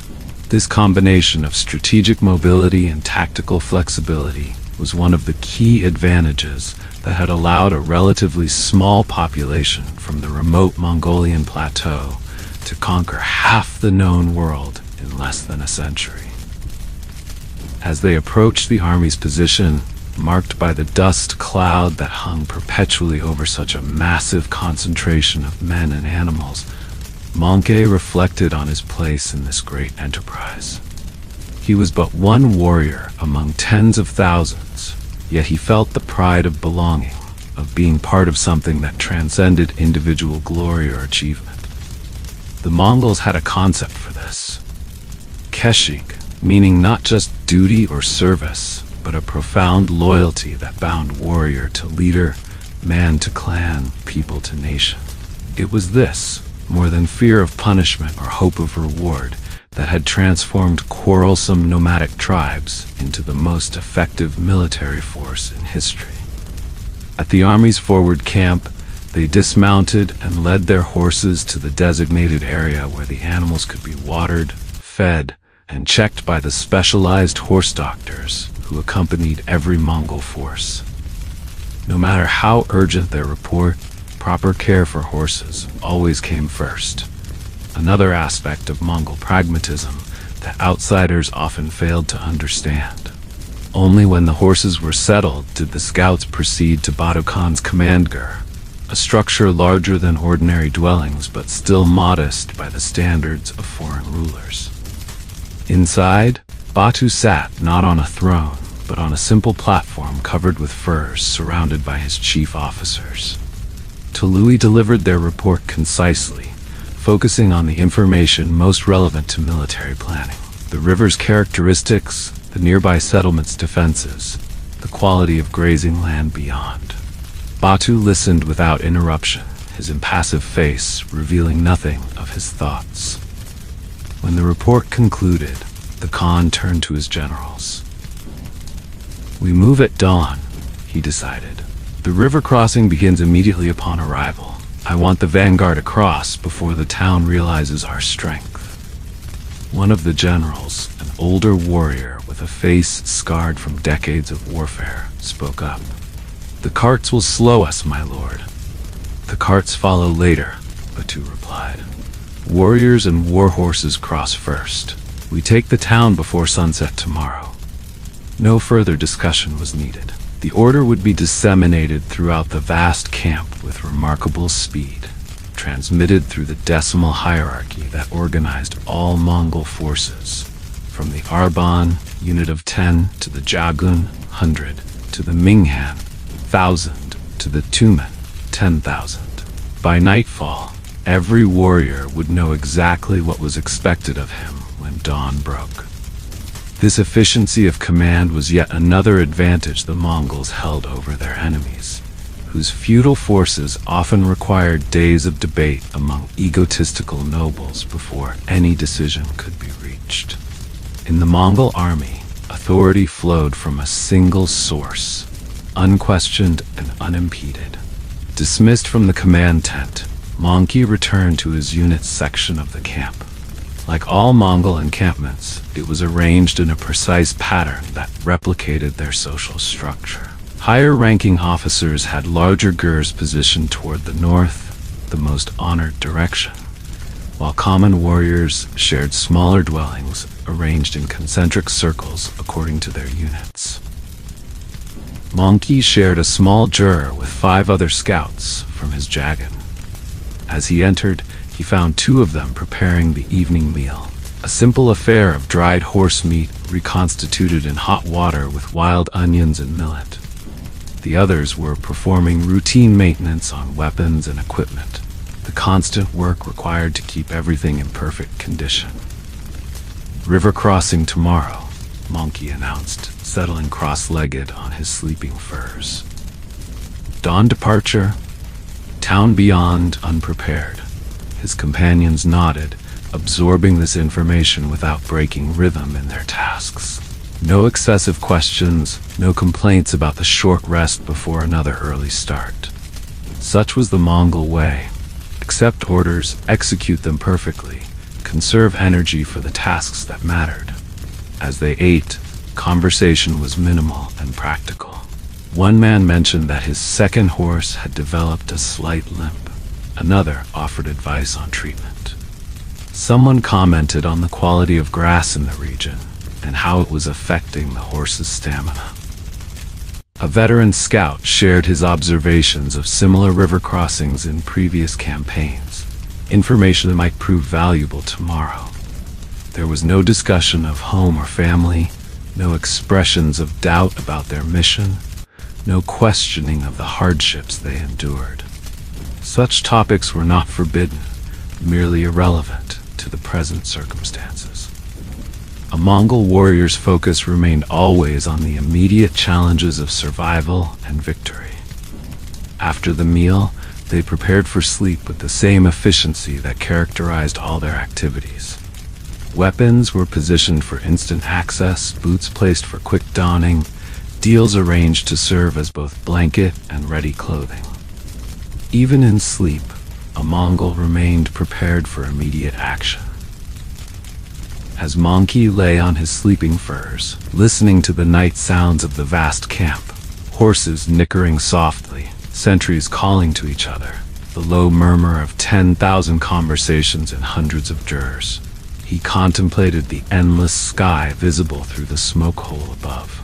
The stars were particularly bright tonight, the patterns familiar as old friends.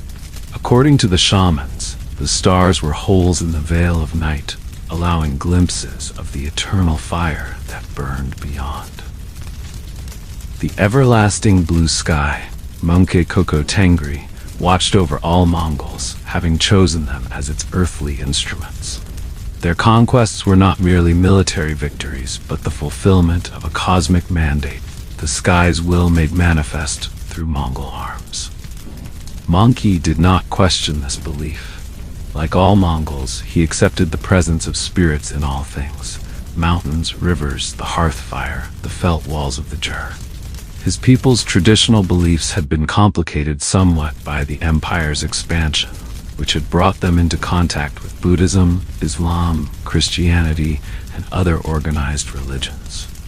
The Khans, pragmatic as always, had adopted a policy of general tolerance toward all faiths, seeing religious persecution as an unnecessary obstacle to effective rule.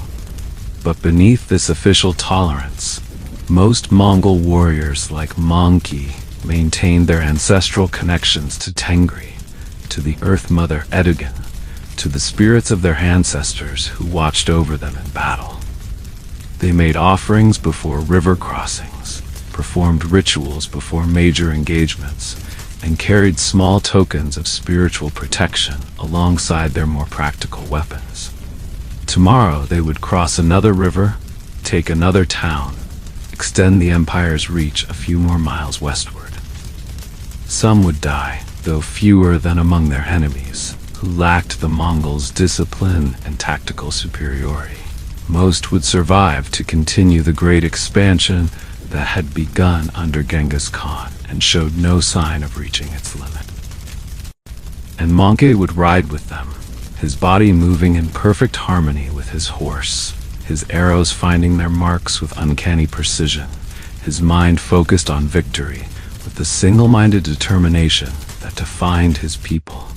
Not because he personally hated those they conquered or coveted their wealth, but because he was Mongol, a son of the steppe, born to the bow and bound to the saddle.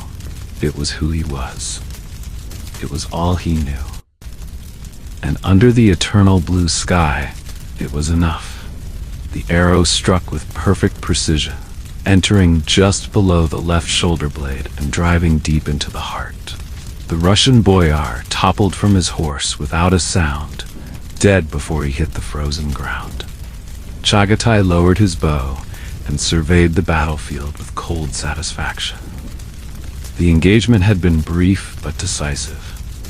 A force of Russian nobles and their retainers, perhaps 200 strong, had attempted to ambush the Mongol vanguard as it crossed a narrow wooded valley. It was a tactic that might have worked against another enemy. The trees negated the Mongols' usual advantage of mobility and restricted their ability to use their devastating horse archery. But Mongols were not so easily trapped. Scout reports had warned of the ambush hours before they reached the valley. Instead of avoiding it, Batu Khan had ordered a deliberate advance into the trap, but on Mongol terms. A small force of expendable conscripts from previously conquered territories had been sent ahead as bait, while the main Mongol force divided, circling through the forests on both sides of the valley to attack the ambushers from behind. The Russians, focused on their intended prey, had not detected the Mongol approach until arrows began raining into their position from both flanks. Caught in the open by an enemy they couldn't effectively reach, the heavily armored knights had been slaughtered with minimal Mongol casualties. Now Chagatai and his men moved methodically through the battlefield, finishing off the wounded with quick sword strokes or arrows at close range. No prisoners were taken. These were fighting men with no special skills to offer the Empire, and the Mongol force was moving too rapidly to be burdened with captives. Strip the bodies, Chagatai ordered his men. Weapons, armor, valuables, be quick. The Mongols worked with practiced efficiency, removing anything of value from the dead Russians. Fine mail shirts were particularly prized, as were well-made swords and religious objects made of precious metals. The bodies themselves were left where they fell, food for wolves and ravens, a message to others who might consider resistance. This battle was but a small skirmish in the massive campaign that had brought Mongol forces deep into Russian territory. For 2 years now, Batu Khan's army had methodically reduced city after city, crushing any organized resistance and establishing control over vast territories. Some principalities had submitted without fighting, accepting Mongol overlordship and the heavy tribute it entailed. Others had resisted and been destroyed so thoroughly that even their names were fading from memory. As they completed the looting, one of Chagatai's men approached, holding a wounded Russian who had been discovered hiding among the dead. The man was young, barely more than a boy, dressed in the fine clothing of nobility, but lacking the beard that marked adult Russian warriors. "This one lives," the Mongol warrior reported.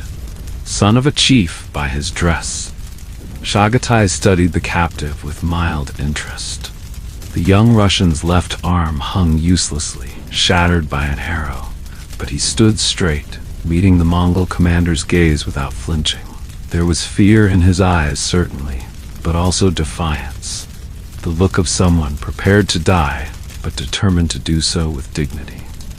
In another context, Chagatai might have admired such courage. The Mongols respected bravery, even in their enemies. But admiration did not equate to mercy, and courage did not outweigh practicality. We have no use for him, Chagatai decided after a moment's consideration. Make it clean. The Mongol warrior nodded, drawing his sword. The Russian boy closed his eyes briefly, perhaps in prayer to his Christian God, then opened them again and straightened his shoulders. He spoke a few words in his own language, a final declaration of some sort, though none of the Mongols present understood or cared what was said. The sword stroke was swift and precise, nearly severing the head. The body crumpled, blood steaming in the cold air as it soaked into the snow. Another death among thousands, unremarkable, save perhaps to the family that would never learn their son's fate. Chagatai turned away without further thought. Mount up, he ordered. We rejoin the main force by nightfall. As they rode away from the battlefield, Chagatai reflected on the campaign's progress. Winter had set in earlier and harder than expected in this northern land, creating challenges even for Mongols accustomed to the harsh climate of the steppe.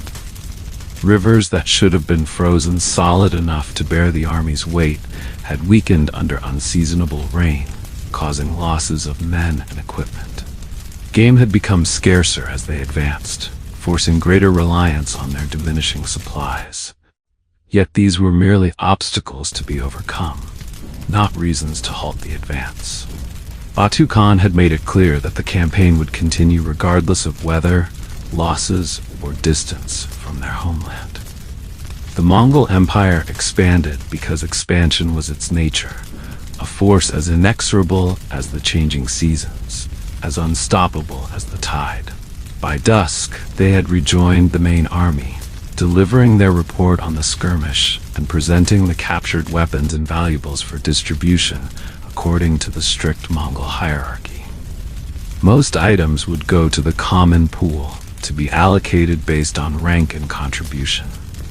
Some exceptional pieces would be sent east as gifts for the great Khan himself. Individual warriors would receive shares proportionate to their roles in the battle. This system, formalized under Genghis Khan and maintained by his successors, ensured that every Mongol warrior had personal stake in the empire's conquests. Unlike the armies of other nations, where common soldiers might fight solely for pay or under compulsion, Mongol forces fought for direct participation in the spoils. It was yet another factor in their exceptional cohesion and motivation. That night, as the army made camp in the shelter of a large forest, Chagatai was summoned to Batu Khan's commander. Such summons were not unusual. As a Minghan commander responsible for 1,000 warriors, Chagatai regularly attended councils where campaign strategy was discussed and orders for coming operations were issued. Inside the large jur, heated by multiple fire pits and illuminated by oil lamps, captured from some conquered city, Batu Khan sat surrounded by his highest-ranking generals. Maps drawn on stretched hide were spread before them, marked with the symbols used by Mongol military planners to indicate settlements, armies, terrain features, and supply caches. The two acknowledged Chagatai's arrival with a slight nod before continuing his assessment of their position. "The main Russian force gathers here," he said, pointing to a location perhaps 5 days' ride ahead. "They believe the winter protects them, that we cannot maintain our advance in such conditions." There were knowing smiles among the assembled commanders. Throughout their westward expansion, The Mongols had repeatedly used their enemies' underestimation to devastating advantage. Russian princes, like Hungarian kings and Polish dukes before them, could not conceive that the Mongol army might operate effectively in conditions that would halt their own forces. What these enemies failed to understand was that for Mongols, harsh conditions were not exceptional, but normal. They had been born and raised in an environment where winter temperatures regularly plunged far below freezing, where blizzards could last for days, where survival itself required constant adaptation to extreme circumstances. "We attack at dawn, 3 days from now," Batu continued. 3 Tumen will approach from the north, appearing to be our main force." He indicated the map with a sweeping gesture. "Meanwhile, our true strength circles to strike from the east and south simultaneously." It was a classic Mongol tactic: feint, envelope, destroy, executed on a massive scale. The Russians, seeing what appeared to be the main Mongol army approaching from one direction, would position their forces accordingly, only to find themselves surrounded when the bulk of Mongol strength appeared suddenly from unexpected quarters. Batu turned his attention to Chagatai. "Your Minghan will form part of the northern approach. Draw their attention, make them believe they face our main thrust, then withdraw when they commit their reserves." "Yes, my lord," Chagatai responded, understanding both the honor and the danger inherent in the assignment. His unit would be the bait, a prestigious role, but one that carried significant risk if the withdrawal was not perfectly timed, or if the Russians committed more forces than anticipated. The meeting continued late into the night, with each commander receiving specific instructions for the coming battle. When it concluded, Chagatai returned to his own jur to brief his subordinate officers on their role in the operation. The 10 Jagun commanders, leaders of 100 warriors each, listened attentively as Chagatai outlined the plan. There were no objections, no suggestions of alternative approaches, no expressions of concern about the dangers involved. Such responses would have been unthinkable in the Mongol command structure, where orders flowed downward without impediment and were executed without question. This was not to say that Mongol officers were expected to be mindless automatons. Initiative was valued, particularly at the tactical level, where circumstances might change rapidly.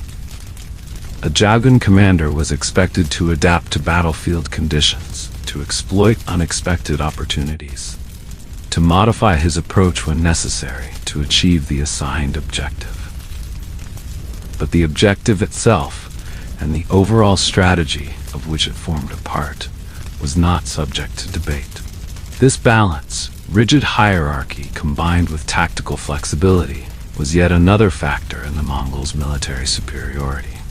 As the officers dispersed to prepare their units, Chagatai remained alone in his jur, reviewing the map he had memorized during the command meeting. The coming battle would be challenging, but not exceptionally so by the standards of the campaign. The Russians were brave but predictable, their heavy cavalry formidable in direct engagement, but vulnerable to the Mongols' superior mobility and tactical sophistication. Still, there was always risk in battle, always the possibility that this fight might be one's last. Chagatai had seen too many warriors fall, some to enemy weapons, others to accident or illness, to take his own survival for granted. Yet fear of death had no place in a Mongol commander's calculations. Death was simply an ever-present reality, to be acknowledged but not dwelled upon. The Mongols maintained a complex relationship with mortality. They did not fear death itself. The cessation of life was merely part of the natural cycle, neither to be sought nor avoided with excessive zeal. What they feared was dying improperly, without having fulfilled their obligations to family and leader, without having achieved the glory that would make their names remembered in the songs of their people. For this reason, Mongol warriors often took extraordinary risks in battle, charging alone into enemy formations or holding positions against overwhelming odds. Such actions were not viewed as suicidal, but as opportunities for glory, chances to perform deeds worthy of remembrance. And remembrance, the continuation of one's name and reputation beyond physical death, was the closest thing to immortality the Mongol worldview acknowledged. Chagatai himself had earned his position through such deeds, distinguishing himself in the campaigns against the Jin Empire and later during the subjugation of the Cumans. His name was known throughout the army, his exploits recounted around evening fires. When death eventually claimed him, in battle or otherwise, he would join the ancestors with honor. His place in the great tapestry of Mongol history secure. This certainty gave him a serenity that outsiders often mistook for fatalism or indifference. In truth, it was neither. It was simply the perspective of a man who understood his place in the world and accepted both its privileges and its limitations. The next 2 days were consumed with preparations for the coming battle. Weapons were checked and rechecked, arrows counted and distributed, horses given extra attention to ensure they were in peak condition.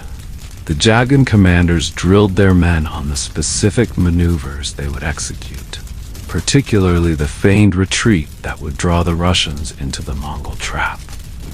This tactic, appearing to flee in disorder only to turn and attack when the enemy's formation had been disrupted by pursuit, was one of the Mongols' most effective and challenging techniques.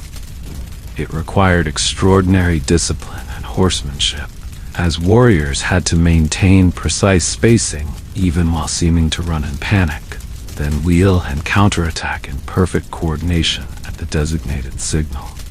On the eve of battle, as was their custom, the Mongols observed certain rituals meant to secure spiritual favor.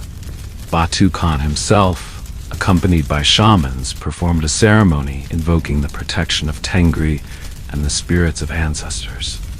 Individual warriors made smaller offerings, bits of food, drops of airog, personal tokens placed in the fire or on small altars, improvised from stones. These observances completed, the army settled into the focused calm that preceded combat. There was no drunken carousing as might be found in other armies, no desperate revelry of men aware they might not see another sunset. The Mongols prepared for battle as they did for any other significant task, with careful attention to practical details and minimal emotional display. Dawn broke clear and bitterly cold on the day of battle. The ground was frozen solid, perfect conditions for the rapid movement of horses across terrain that might otherwise be boggy or difficult. The 3 Tumen designated for the northern approach, including Chagatai's Minghan, moved out first, advancing openly toward the Russian position. Scouts had confirmed that the Russian force was massive, perhaps 80,000 strong, including contingents from multiple principalities, united against the Mongol threat. They had established a defensive position on high ground, their heavy cavalry and infantry arranged in traditional formations behind a line of improvised field fortifications. As the Mongol vanguard came within view of these defenses, they executed the first phase of Batu's plan, a direct assault on the weakest section of the Russian line. This was not intended to break through, but to fix the defenders' attention firmly on the northern approach, preventing them from detecting the much larger Mongol forces circling to strike from other directions.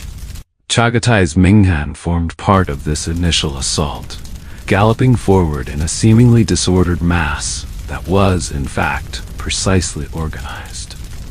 As they came within range, the front ranks loosed volleys of arrows toward the Russian positions, each warrior firing with the rapid, fluid motion that was second nature after lifetimes of practice. The Russians responded as expected, their own archers returning fire while their heavy cavalry prepared to charge. This was the critical moment in the Mongol plan. They needed to appear threatening enough to draw out the Russian mounted knights, but not so committed that they couldn't execute a convincing withdrawal when those knights charged. Chagatai watched the Russian line carefully, noting the movement of unit standards and the shifting formations that indicated commanders issuing new orders. When he judged the moment right, he gave the signal for the next phase, a partial withdrawal that would seem like the beginning of a general retreat. His warriors responded instantly, turning their horses and galloping away from the Russian position in what appeared to be disarray, but was actually a carefully choreographed movement. Some units withdrew faster than others, creating gaps in the Mongol formation that would tempt the Russians to charge into what they perceived as weakness. The ruse worked perfectly. Seeing the Mongols apparently breaking, Russian commanders ordered their heavy cavalry forward, thousands of armored knights thundering down from their defensive position in pursuit of what they believed was a fleeing enemy. What followed was a masterclass in Mongol battlefield control. As the Russian knights extended their charge, Chagatai's forces gradually separated into two wings, drawing the pursuers forward into an increasingly narrow corridor. At precisely the calculated moment, when the Russians were fully committed and beginning to lose cohesion due to the varying speeds of their horses, Chagatai gave the signal for the true Mongol response. The withdrawing forces suddenly wheeled, forming disciplined lines facing inward toward the now isolated Russian cavalry. From their saddle-mounted quivers, warriors drew fresh arrows, these tipped with heavy bodkin points designed to penetrate armor at close range. The air filled with the deadly hiss of thousands of shafts, each finding its mark with devastating accuracy. Simultaneously, the main Mongol force appeared from the east and south, having completed their encircling movement undetected, while the Russians focused on the northern threat. Caught in the open, surrounded on three sides, the Russian heavy cavalry, the elite of their military, found themselves in an impossible position. What had begun as a pursuit transformed into a slaughter. Mongol arrows struck with relentless precision, finding the gaps in armor or, when fired from close range, punching through mail links to reach the flesh beneath. Russian knights fell by the hundreds, then by the thousands, their heavy armor becoming a deadly weight as injured horses collapsed beneath them. Those who managed to break free and attempt a retreat back to their main position found their path blocked by additional Mongol units positioned specifically for this purpose. There would be no escape, no mercy, no quarter. This was Mongol warfare at its most ruthlessly efficient, the complete destruction of an enemy's fighting capacity in a single, overwhelming stroke. By midday, the battle had become a rout. With their heavy cavalry destroyed, the remaining Russian forces found themselves under attack from all sides by an enemy that seemed to be everywhere at once. Some units tried to maintain formation and fight where they stood. Others attempted to retreat in various directions, seeking escape. None succeeded. Chagatai, now advancing with the main Mongol thrust toward the heart of the Russian position, felt neither exhilaration nor pity as he directed his warriors. This was simply the culmination of their purpose, the application of violence with maximum efficiency to achieve the Empire's goals. Individual emotions, whether triumphant or merciful, had no place in such calculations. By sunset, it was over. The Russian army had ceased to exist as a fighting force. Those not killed in battle had been hunted down during the pursuit phase, when the Mongols' superior endurance and horsemanship came to the fore. Mongol losses were minimal, perhaps a few hundred dead and several hundred more wounded, against tens of thousands of Russian casualties. As darkness fell, Batu Khan summoned his commanders to receive their new orders. There would be no rest, no celebration of victory. The army would move immediately toward the nearest major city, hoping to reach it before news of the defeat could spread and preparations for defense could be made. This too was the Mongol way: relentless pressure, never allowing the enemy time to recover or reorganize. They would ride through the night if necessary, their horses finding the way even in darkness, their warriors catching sleep in short bursts while mounted. By dawn, they would be at the city gates, ready to demand surrender or commence siege operations. And so the great wheel of conquest continued to turn, grinding beneath it all who stood in its path. For Chagatai and his fellow commanders, for the common warriors who formed the bulk of the Mongol host, for the camp followers and specialists who supported their advance, this was not merely duty, but destiny. They were the children of the eternal blue sky, chosen to rule all who lived beneath it. In this belief, they found all the justification they needed for the blood on their hands and the ashes in their wake. The girl who had once been Princess Alakai Beki of the Karait tribe, daughter of a Khan, betrothed to a noble's son, expected to live a life of relative privilege within the harsh realities of steppe existence, now knelt on a silk cushion beside the bed of her Mongol captor, a general named Jibei, who had personally slaughtered her father in battle 3 years earlier. Her name was no longer Alakai. The Mongols had renamed her Yesui, stripping away her identity as thoroughly as they had stripped away her freedom. Her fine clothes, her personal possessions, her attendants, her future, all had been taken in a single day of fire and blood when Genghis Khan's forces had destroyed the Karait Confederation for supporting the wrong side in the Great Khan's rise to power. Yasui's survival had been a matter of pure calculation on the part of her captors. At 16, she had been young enough to be moldable, old enough to be useful, and beautiful enough to be valuable. The daughters and wives of defeated enemies were prized not merely as sexual trophies, but as visible symbols of victory, living reminders that everything once belonging to the vanquished now belonged to the victors. Tonight, Jebei had summoned her to serve him wine as he prepared for an important military council. This was one of her primary functions: to pour drinks, to present food, to attend to small comforts that enhanced her master's status when entertaining guests. Her beauty, displayed in the fine Chinese silks he provided, was itself a form of wealth demonstration, like the golden cups from which his visitors drank, or the Persian carpets on which they sat. The blue silk tonight, Jebei had ordered earlier, indicating which of her robes she should wear, and the silver hair ornaments from Khwarezm. These items were not gifts but investments, expenditures that increased Jebei's prestige among his peers. Yasui understood this perfectly. In 3 years of captivity, she had learned to read the subtleties of Mongol social dynamics with the same acuity she had once applied to her own tribe's politics. Survival depended on such understanding. As she knelt silently, waiting for Jebei to complete his preparations, Yasui's mind drifted to memories of her former life.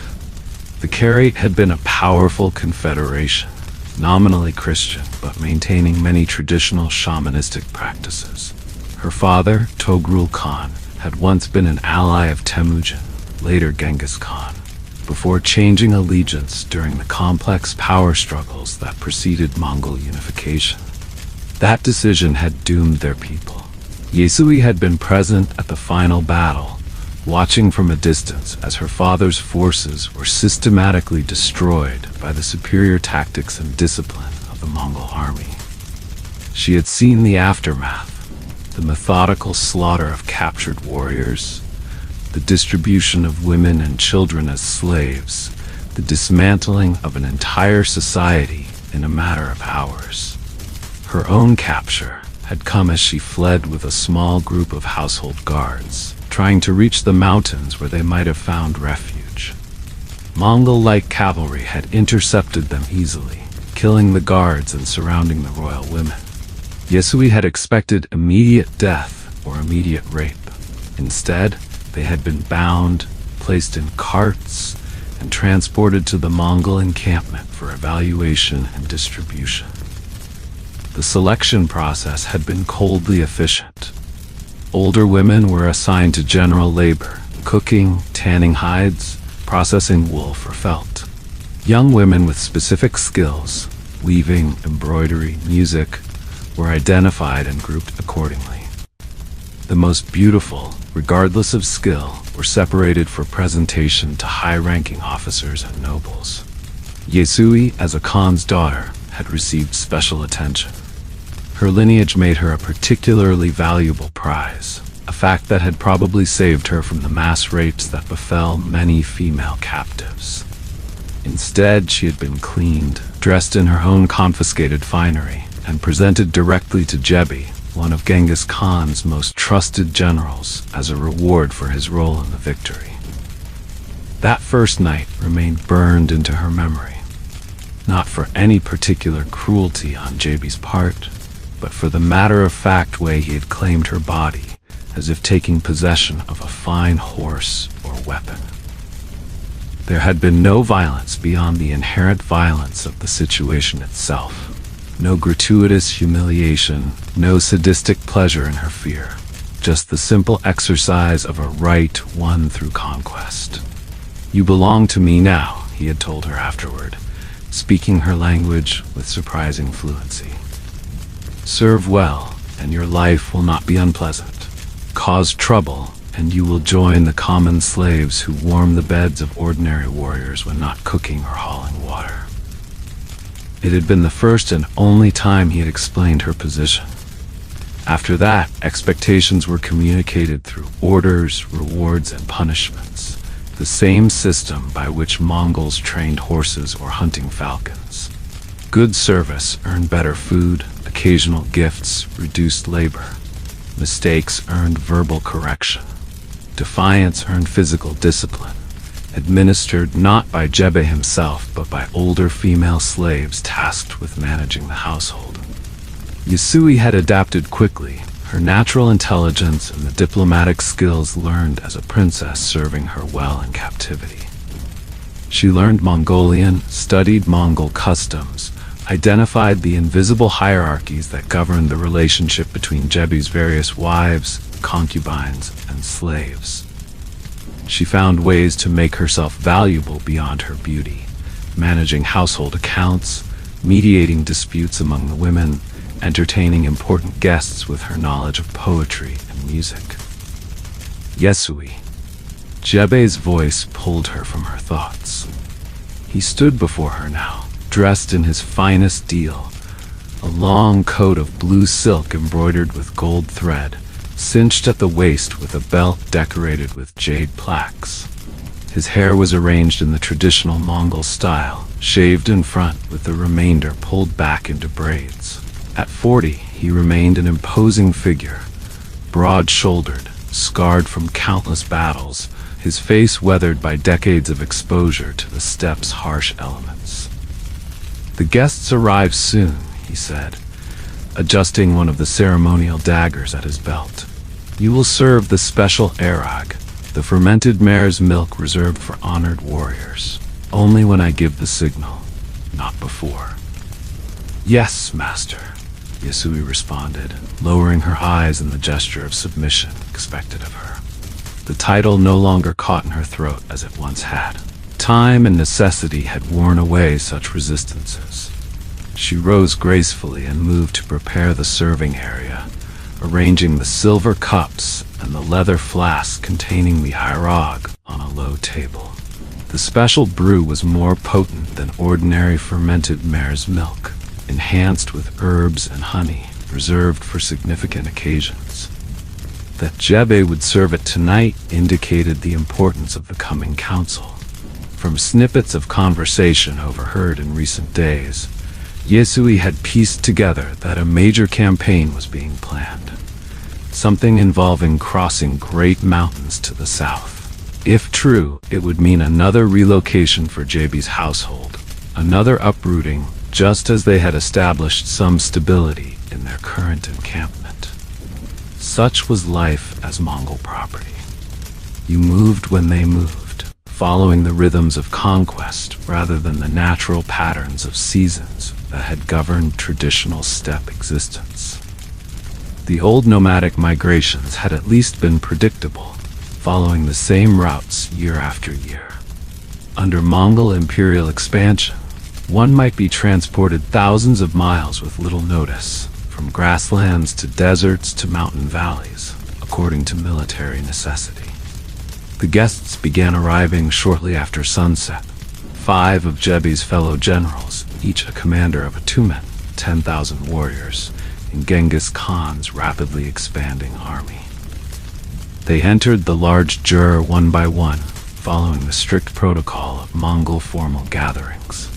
Each greeted Jebe with the traditional clasping of arms, exchanged ritualized inquiries about family and horses, and then settled onto the cushions arranged on the western side of the dwelling.